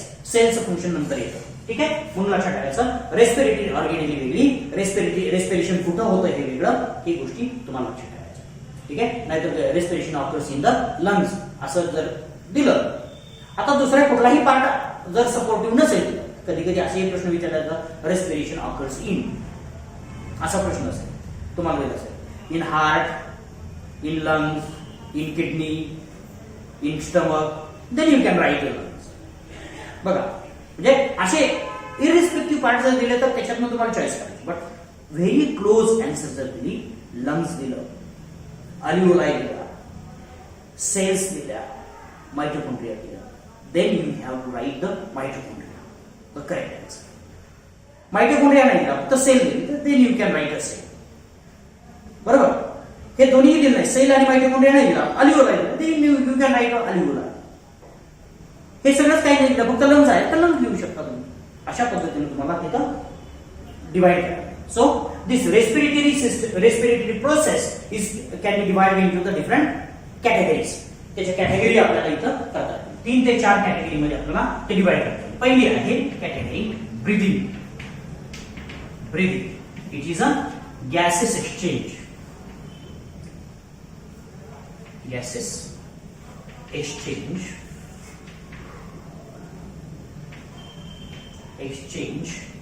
in lungs. बघा, gases exchange in lungs. एवढं साधं आपण म्हणूया. Exchange in the lungs and the external air असं म्हणा. Lungs and external air असं म्हणा. Exchange between lungs and external air असं म्हणा. ठीक आहे. ब्रीदिंग सेकंड आपल्याला असलेली बघायला मिळते, that is a gases exchange between the lungs and the blood. काय म्हणतो मी? Alveoli and the blood. That is a external respiration. External respiration. External respiration. ठीक आहे. कुठून आता एक्सटर्नल रेस्पिरेशन मध्ये गॅसेस एक्सचेंज कोणाच्या मध्ये होतं? Alveoli and the blood. Alveoli आणि ब्लड या दोघांच्या मधलं एक्सचेंज झालं की त्याला काय म्हणायचं? एक्सटर्नल रेस्पिरेशन असं म्हणायचं. आणि तिसरी आपल्याला प्रोसेस असलेली बघा म्हणजे internal respiration. Internal respiration. Internal respiration gases exchange between blood and the cell. Blood मधलं ऑक्सिजन कुठे जाणे?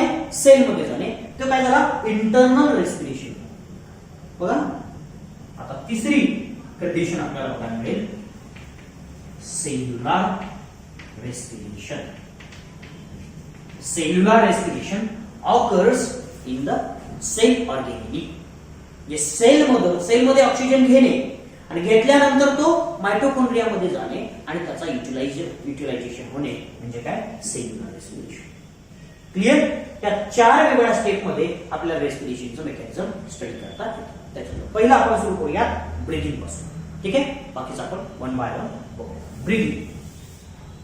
Breathing is also called as a expiration and inspiration. ठीक आहे. बघा, whatever the air is present outside the body that is entering into the lungs for the exchange. आता फक्त mechanism काय? बाहेरचा एअर आतमध्ये घ्यायचा. एवढंच साधं. ब्रीदिंगचं काम काय? Air present outside the body is taken into the अल्व्हिओलाई. एवढंच फक्त. इथपर्यंतचं फंक्शन. ते कसं केलं जातं ते बघूया. Breathing can be called as a or it is just taking in the air. Taking in air. एवढंच फक्त आपल्याला लक्षात. Taking in air and giving out the air. Taking in air and giving out the air. That is a breathing. ठीक है? This breathing can be divided into the two phases. One is the inspiration and another is the expiration. Inspiration आणि expiration. Breathing आपल्याला दोन याच्यामध्ये divide करतात. एक आहे inspiration आणि दुसरं expiration. Inspiration taking in air into the lungs. Lungs मध्ये एअर घेणे ही प्रोसेस काय? इन्स्पायरेशन.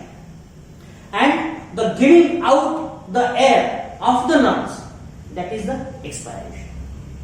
बघा, मी श्वास आतमध्ये घेतला, बाहेर सोडला, त्याला काय म्हणतो?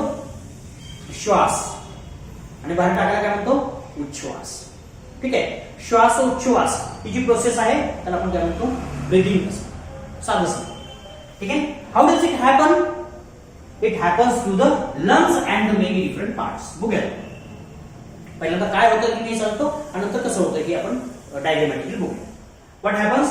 What are the different parts involved in the inspiration? Inspiration is a active process. Remember. ठीक है? Active process. ठीक है?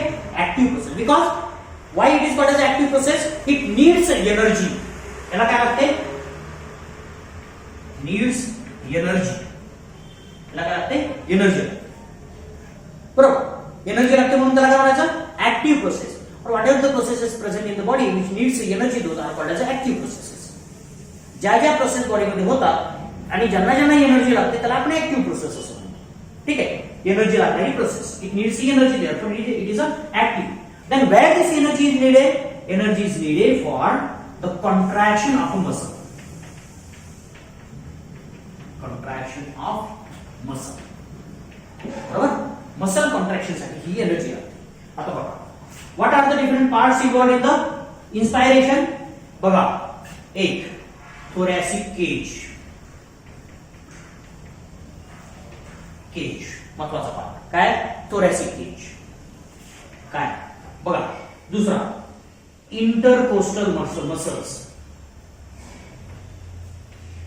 Intercostal muscles. Intercostal muscles. And then third important part is the lungs. Sorry, diaphragm.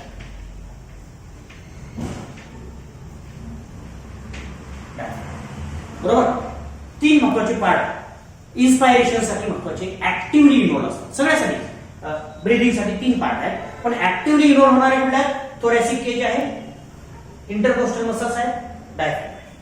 What happens in these three different structures? There is a contraction of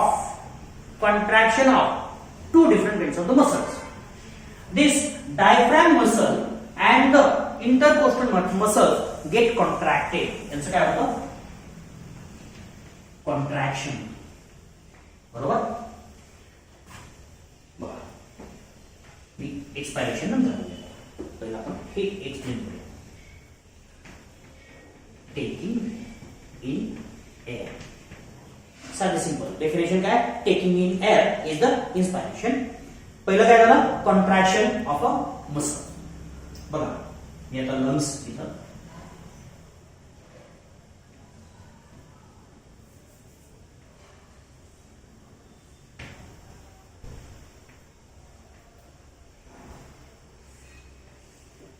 असे lungs आहेत. हे कुठं present आहे? thoracic Kaij मध्ये present आहे. बघा, thoracic केज आहे, इकडं मध्ये बोन आहे sternum. Sternum is also involved in the breathing. Remember, sternum सुद्धा महत्वाचा रोल प्ले करतो. आणि काय? Dome shaped structure, that is a diaphragm. Diaphragm इकडे लक्ष द्या. काय होतं? Intercostal muscle get contracted. Contraction of the intercostal muscles. Intercostal मसलचं कॉन्ट्रॅक्शन झाल्यानंतर काय होतं? Where are this intercostal muscles are present? Here are intercostal muscles are present. कुठे प्रेझेंट असतात? In between the two ribs. दोन रिब्सच्या मध्ये काय असतात? इंटरकोस्टल मसल्स आपल्याला प्रेझेंट असतात. बरोबर? त्या मसलचं काय होणार आहे? कॉन्ट्रॅक्शन. कॉन्ट्रॅक्शन. बरोबर? कॉन्ट्रॅक्शन इंटरकोस्टल मसल्स होणार. What happens then? This ribs get closer together. काय होतं? हे रिब्स काय होतात? एकदम क्लोज येतात. एवढा स्पेस मध्ये जर असेल तर हे काय होणार? क्लोज होणार. बरोबर? The space between the ribs decreases. बघा, ह्या रिब्सचा स्पेस डिक्रीज, ह्या स्पेसचा रिब्सचा स्पेस डिक्रीज, अशा पद्धतीने. Finally what will happen? complete structure. What happens? This cavity of the thoracic cage increases. Thoracic cage ची कॅव्हिटी काय झाली? इन्क्रीज. म्हणजे कॉन्ट्रॅक्शन झाल्यानंतर काय होणार आहे? तिसरी सिच्युएशन काय होणार आहे? कॅव्हिटी ऑफ किंवा thoracic कॅव्हिटी मध्ये thoracic cavity increases. thoracic cavity increases. बरोबर? इफेक्ट काय झाला? बघा, इकडं ह्या रिब्स इकडे गेल्या, ह्या रिब्स इकडे गेल्या, कारण वर गेल्यामुळे काय होतं? जरा थोडासा आतला स्पेस काय झाला? वाढला. बघा, एकदा श्वास घेऊन बघा, काय झालं? रिब्स इकडे बाजूला आल्या. बरोबर? रिब्स इकडे बाजूला आल्या. रिब्स बाजूला आले की आतली जी कॅव्हिटी आहे thoracic केजची, ती काय झाली? वाढली. बरोबर? एक. दूसरा, when there is a contraction of this diaphragm, at that time diaphragm becomes a flat. Diaphragm becomes flat. Diaphragm काय होते? फ्लॅट. म्हणजे काय होईल? डायफ्रॅम अशी होईल. बरोबर? अगोदर कशी होते?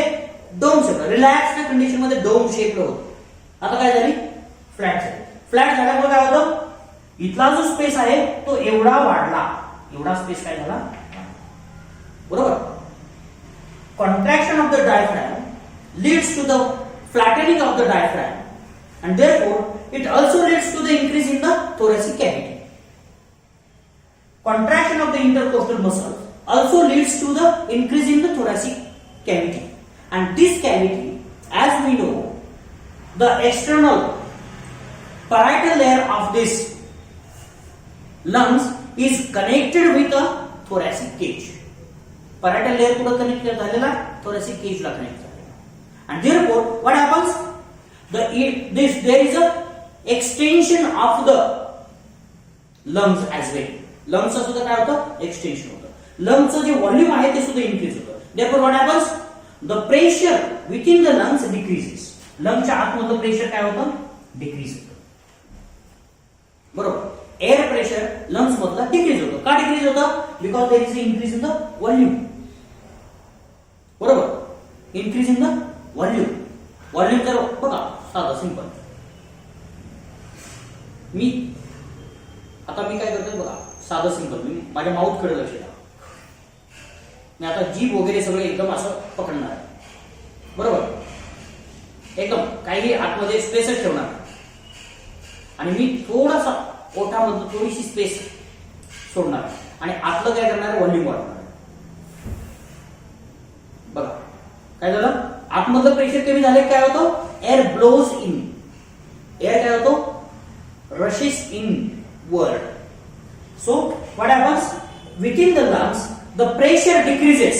बघा ही आता मेकॅनिझम समजलं तुम्हाला, how this increase in the volume occurs. बघा मी दोन लंग्स काढतो, एक छोटं लंग्स जे नॉर्मल कंडिशन लंग्स,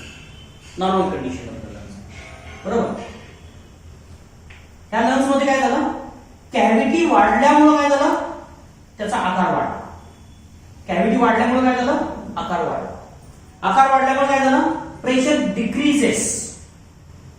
प्रेशर काय झालं, डिक्रीज झालं. प्रेशर डिक्रीज झालं.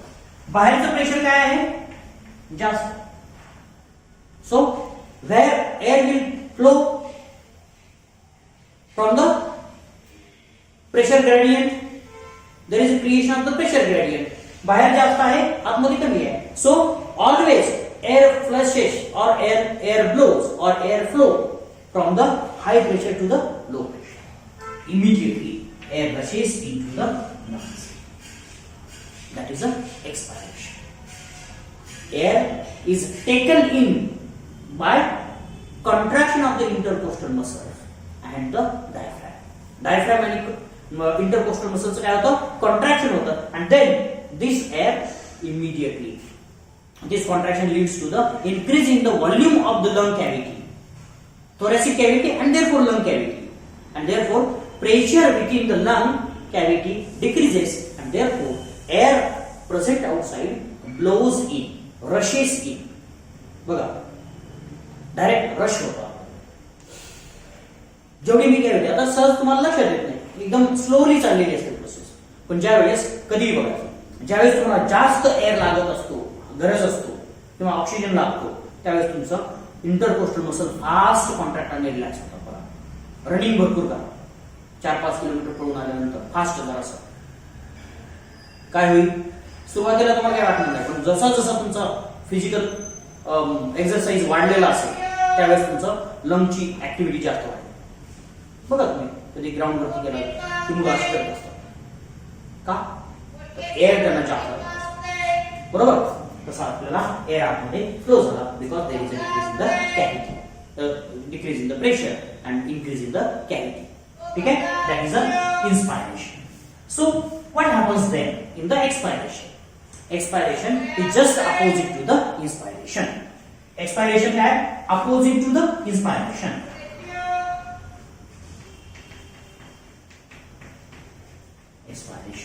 Expiration giving out air. Giving out air. As we know, it is active. It is the passive process. It do not requires energy. एक्सपायरेशनला energy लागत नाही. का लागत नाही? This there is a no contraction of the muscles in this case. There is a muscle relaxation. इथं काय होतं? Muscle काय होता? रिलॅक्स होता. बघा इथंच आपण लक्षात ठेवा. एक रिब आहे, कॉन्ट्रॅक्ट झालेल्या मसल्स आहेत, अशा रिब्स आहेत. इथं स्टर्नम आहे, स्टर्नम आहे. ठीक आहे. What happens then? There is a relaxation. This will just left down. These ribs will be released down. Released down झाले काय होईल? Cavity will decrease. Cavity will decrease because of the weight of the ribs and the thoracic cage. Thoracic cage ची वजन जे असतं, weight असतं, त्याच्यामुळे ते काय होईल? खाली येईल. ठीक आहे, खाली येईल. डायफ्रॅम सुद्धा काय होईल? रिलॅक्स होईल. रिलॅक्स झाली की डायफ्रॅम काय करते? It takes its dome shape. त्याचा स्वतःचा डोम शेप घेते आणि डोम शेप घेतल्यामुळे काय होतं? Cavity decreases. So cavity, when this lung cavity decreases, at that time what will happen? Air will blow out. Air काय होईल? आपल्याला बाहेर आलेला बघायला मिळेल. एअर आपल्याला बाहेर आलेला बघायला मिळेल. So there is a these different parts are involved actually.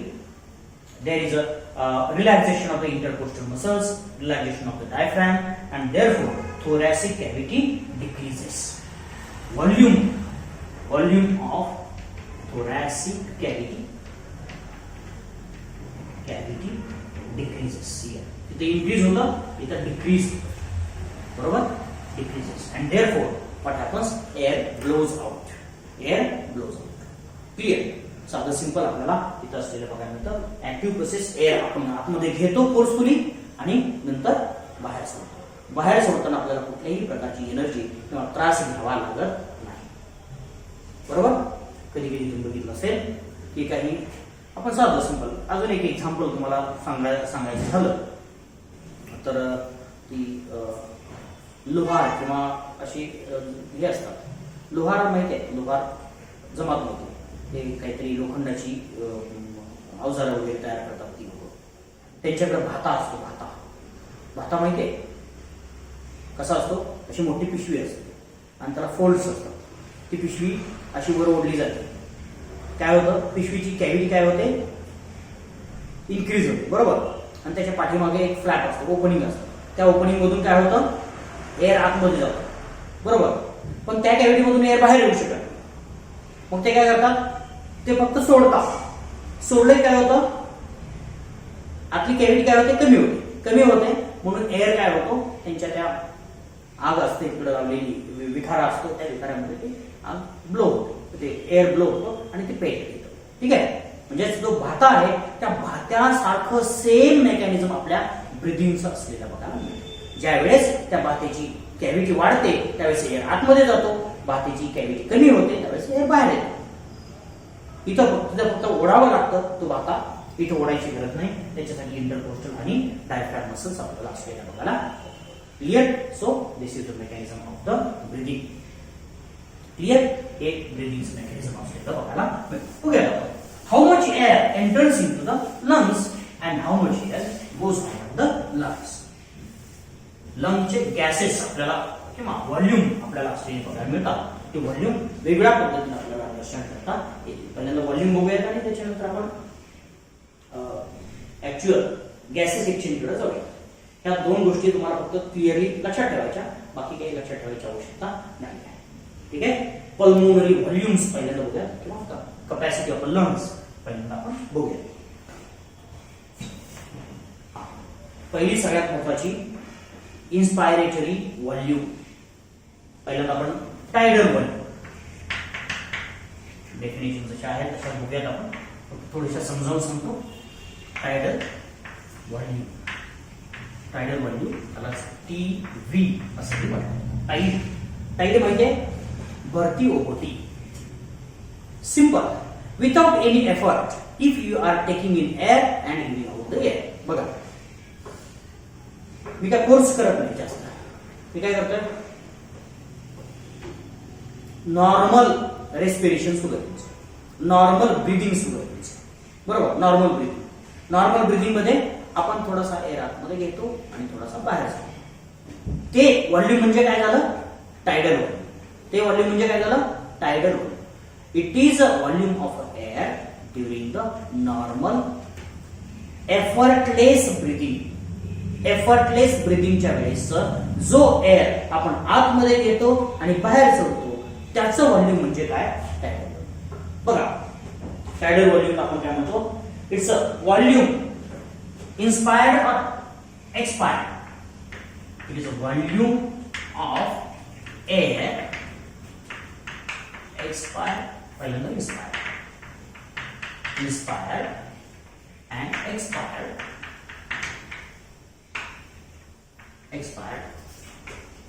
without efforts.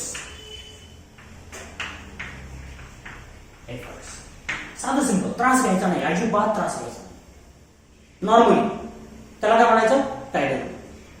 ज्यावेळेस आपण झोपलेलो असतो त्यावेळेस ही नॉर्मल प्रोसेस चालली असते. Normal process. आपण त्रास घेऊन श्वास घेतो का? नाही. किंवा त्रास घेऊन श्वास बाहेर सोडतो का? नाही. We do not apply our energy, extra energy. There is a simple energy, simple requirement is there, normal requirement is there. During that the volume entering into the lungs, that is inspired air, and the volume given out of the lung, that is expired air, without any kind of effort, that is nothing but the tidal volume. त्याला काय म्हणायचं? Tidal volume असं म्हणायचं. हे tidal volume किती असतं? About 500 ml, अर्धा litre आपल्याला असलेला बघा. हे आकडे लक्षात ठेवायचे बरं का. आकडे महत्वाचे, कारण तुम्हाला हे आकडे विचारले, what is the tidal volume असं विचारलं तर तुम्हाला नंतर माहित असतं. फक्त आकडे कन्फ्युज व्हायला नको म्हणून आकडे महत्व लक्षात ठेवायचे. ठीक आहे. दुसरं आपल्याला असलेलं बघायचं इन्स्पायरेटरी व्हॉल्यूम. काय म्हणायचं? Inspiratory volume. And that inspiratory reserve volume you can say. Inspiratory reserve volume, IRV. It is the air or volume of air. बघा, हे काय? Volume of air taken in lungs. बघा, taken in lungs with forceful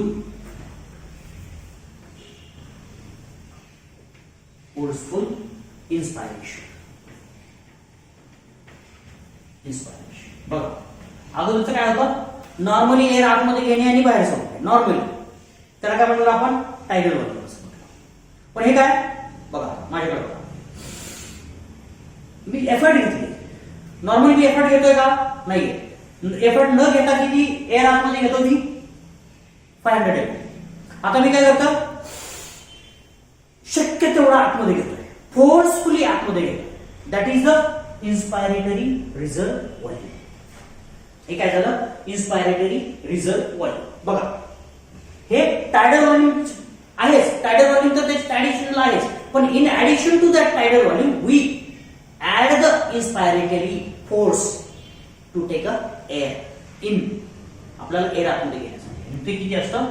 साधारणतः आपल्याला 2 litre ते 2.5 litre असलेला बघायला 3 litre 2000 ml to 3000 ml.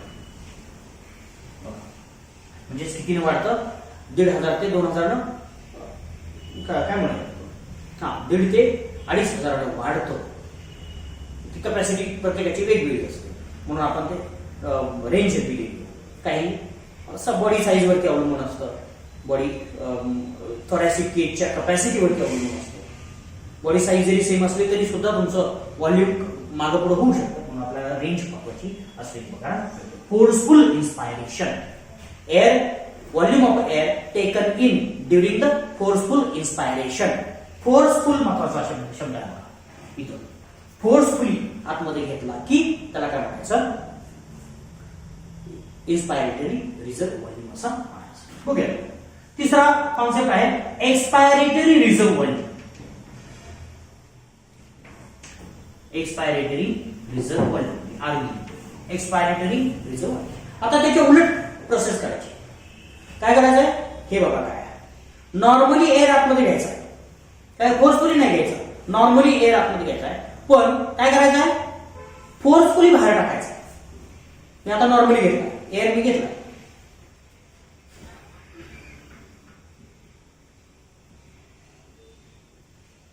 बरोबर. म्हणजे जेवढा एअर आपल्या लंग्स मध्ये आहे तो सगळा बाहेर काढायचा प्रयत्न करायचा.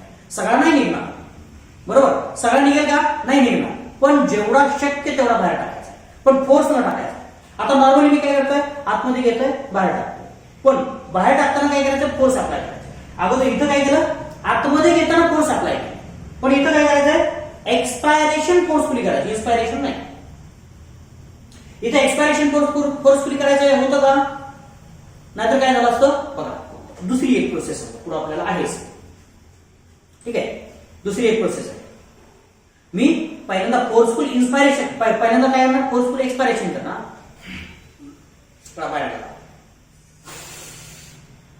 ही व्हॉल्यूम जे आहे आताच ते वेगवेगळं असतं पण ज्यावेळेस आपण विचार करतो वेगवेगळा ह्या दोन्ही कॉन्सेप्टचा त्यावेळेस without efforts you can give out the air but with efforts you have to take air in the inspiratory reserve volume. Inspiratory reserve volume मध्ये फक्त आतमध्ये घेताना एफर्ट्स घ्यायचे बाहेर टाकताना नाही. ठीक आहे एक्सपायरेटरी मध्ये आतमध्ये एअर घेताना एफर्ट्स घ्यायचे नाहीये नॉर्मली आला पाहिजे बरोबर पण बाहेर जाताना मात्र एफर्ट्स फुली गेलं पाहिजे. म्हणजेच काय होईल बघा फॉर एक्झाम्पल नॉर्मल आपण आतमध्ये एअर घेतोय त्यावेळेस किती एअर आतमध्ये येणार आहे 500 but when we give out the air how much air we are giving out that is the expiratory reserve volume. ठीक आहे याला आपण काय म्हणूया व्हॉल्यूम गिवन आउट और व्हॉल्यूम expired with forceful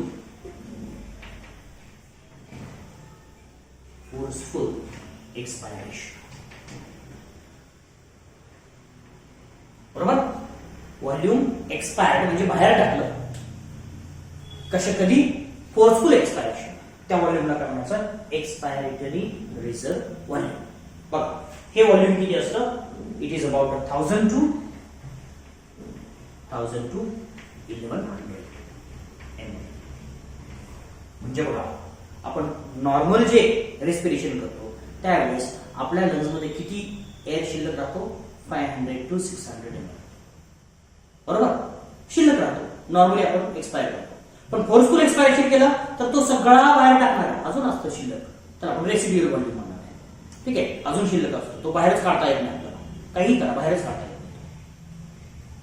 नाही. It is the special property of this lungs.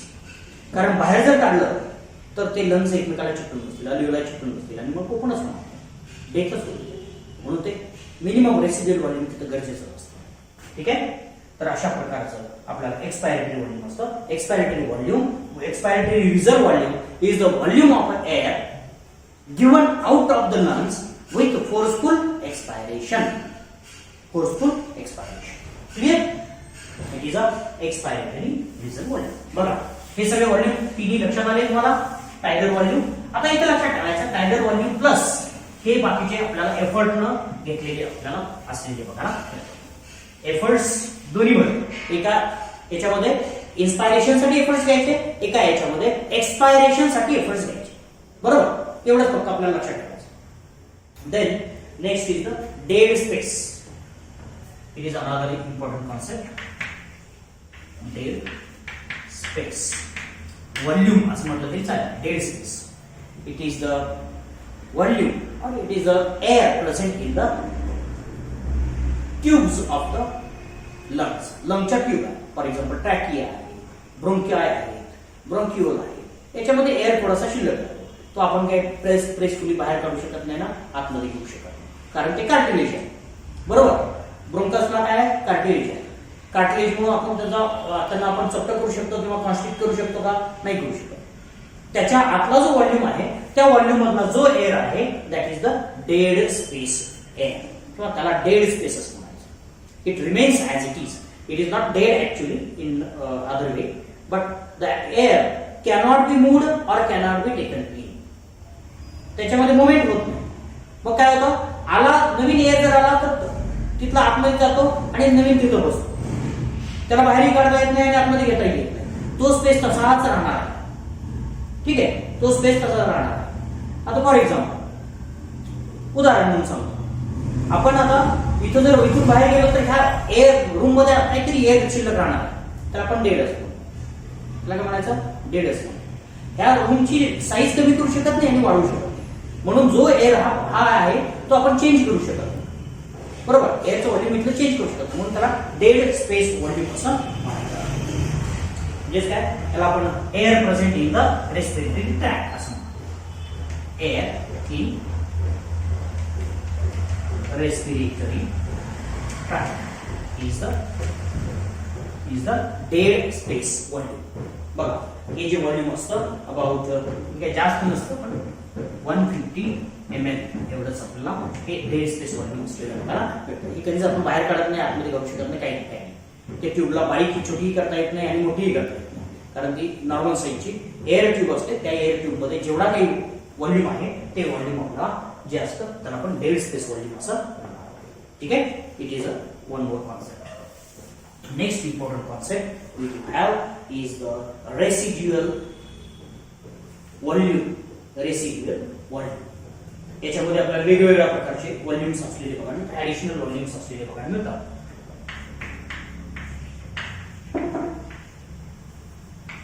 Residual volume त्याला आपण आरव्ही असं म्हटलं तरी चालेल. RV it is a volume of air. Volume of air remains in both respiratory tract as well as lungs. दोन्ही मध्ये in respiratory tract lungs. You can simply say alveoli. Alveoli. That is nothing but the skilly when we do forceful expiration as well. Forceful expiration जरी आपण केलं, for example मी आता forceful expiration करतो, बरोबर, सगळा air मी बाहेर काढला, सगळा जेवढा शक्य आहे तेवढा काढला, जेवढा शक्य आहे तेवढा बाजूला, पण तरी सुद्धा एअर जो शिल्लक राहतो त्याला काय म्हणायचं, रेसिड्युअल व्हॉल्यूम. त्याला काय म्हणायचं, रेसिड्युअल. रेसिड्यू म्हणजे रिमेन्स आफ्टर द प्रोसेस. काही प्रोसेस केल्यानंतर जे काही रिमेन होतं, शिल्लक राहतं, त्या शिल्लक राहिलेला त्याला काय म्हणायचं, रेसिड्यूअस म्हणायचं. So that is a residual. And this residual volume is about 1100 to 1200. 1100 to 1200 ml. किती असतं, 1100 to 1200. म्हणजेच बघा, आपल्या रेस्पिरेटरी ट्रॅक मध्ये किती राहतं, 150 ml, आणि रिमेनिंग किती राहतं, 1 लिटर.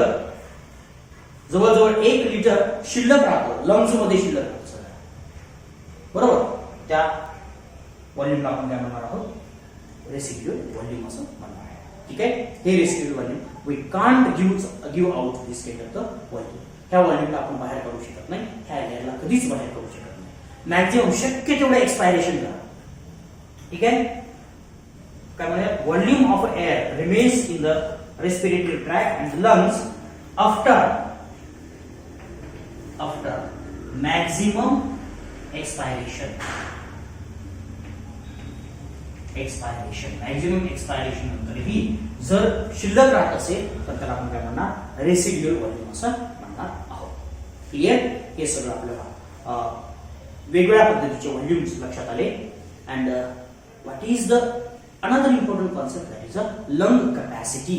शेवटची आपल्याला कॉन्सेप्ट असलेली बघायला मिळते, ती म्हणजे lung capacity. Lung capacity, lungs मध्ये आपण किती एअर घेऊ शकतो आणि किती बाहेर टाकू शकतो, ती म्हणजे काय असते, लंग कॅपॅसिटी असलेली बघायला मिळते.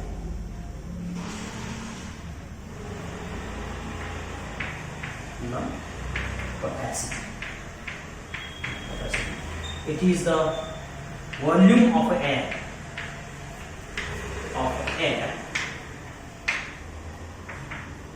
और मॅक्झिमम मुळे volume of maximum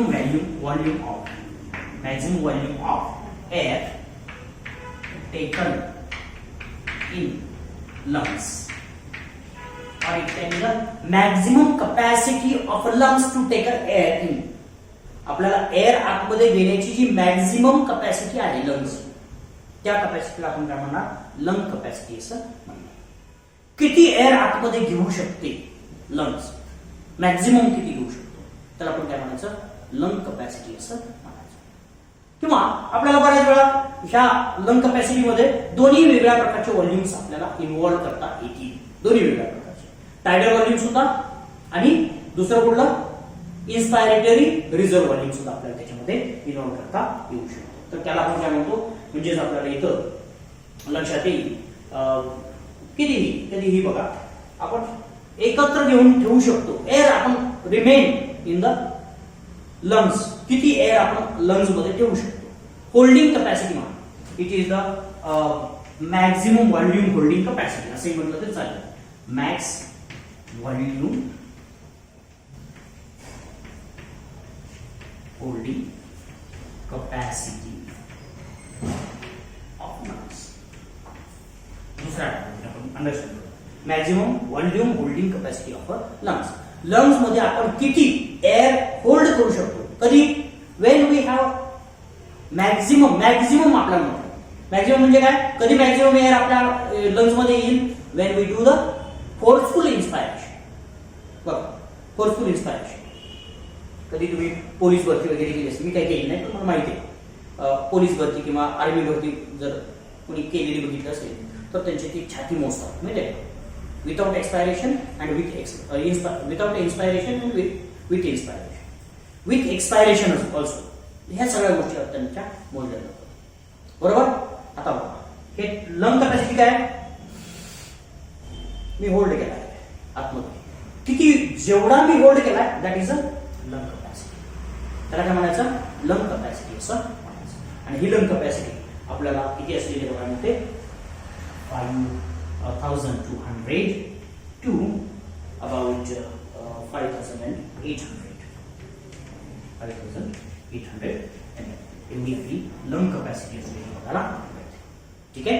so these are the many different concept. Last concept is the vital capacity. Vital capacity म्हणजे how much this lungs can or it is able to gives out or gives in or takes in the air, that is a vital capacity.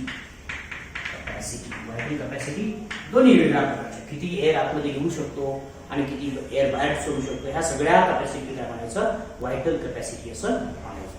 He vital capacity आपल्याला बऱ्याच वेळा lung capacity मोजण्यासाठी महत्वाची असलेली बघायला मिळते. ही vital capacity फार महत्वाची असलेली बघायला मिळते. ठीक आहे. तर ही व्हायटल कपॅसिटी आपल्याला लक्षात येईल. This vital capacity of any kind of person is equal to, बघा, equal to tidal volume plus inspiratory reserve volume plus expiratory reserve volume. तीन गोष्टींना आपल्याला असलेली बघायला मिळते. And when we total takes a total और sum up all these, it comes about 4,100 to about 4,600 ml. लक्षात तिथं काय होतं की दोन्ही नॉर्मली तर करतात पण बाहेर टाकताना आतमध्ये घेताना दोन्ही गोष्टी आपल्याला इथं कन्सिडर करायच्या. टायडल व्हॉल्यूम किती होतं, जरा इथं बघा, टायडल व्हॉल्यूम किती होतं, 500. इन्स्पायरेटरी रिझर्व्ह व्हॉल्यूम किती होतं, 2,000 to 3,000. कुठलाही मॅक्झिमम आपण आता घेतलं चालेल. And how much was the expiratory reserve volume, 1,000 to 1,100. Okay. बघा किती मॅक्झिमम घेऊया सगळ्यांचं, 3,000 बरोबर, 1,100 and 500 बरोबर, 4, 6. किंवा मिनिमम घेतलं तर काय होईल, हा 4,500. ठीक आहे, मिनिमम घेतलं तरी आपल्याला लक्षात येईल 3,500 एवढं सुद्धा होईल. पण आपण तेवढं कॅल्क्युलेशन करताना कमी कमी आणि जास्तीत जास्त लक्षात येईल. तर असं आपल्याला लक्षात येईल की आपली व्हायटल कॅपॅसिटी किती आहे, म्हणजे किती आपण म्हणजे काय, it is capacity of a lungs calculated during the complete breathing. दुसरं म्हणजे याला अंडरस्टँड कसं करायचं, complete breathing, single breathing cycle पूर्ण केल्यानंतर आपल्याला जी लंगची कॅपॅसिटी असेल ती कॅपॅसिटी म्हणजे काय, व्हायटल कॅपॅसिटी. पूर्ण फोर्सफुल लक्षात ठेवा. आता इकडे बघा, एअर आपण this is the complete process is the vital capacity. ही कम्प्लीट प्रोसेस कशासाठी घेतली जाते, व्हायटल कॅपॅसिटीसाठी घेतली जाते.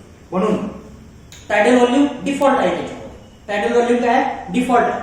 दुसरं काय, expiratory reserve volume, forceful inspiration केलं आणि त्याच्यानंतर एक्सपायरेशन सुद्धा फोर्सफुल केलं. त्यावेळेस जो एअर आहे तो आपण घेतो, तर आपण काय म्हणतो, व्हायटल कॅपॅसिटी. क्लिअर, म्हणजे तुम्ही आतमध्ये एअर पण घेऊ शकता, पण तो बाहेर सुद्धा टाकू शकला पाहिजे. पण डॉक्टर कधीही म्हणतात श्वास घ्या, सोडा. What they check the problems in the vital capacity. ठीक आहे. So these are the different aspects of the breathing. ब्रीदिंगचे हे वेगवेगळे आस्पेक्ट्स असलेले बघायला. क्लिअर.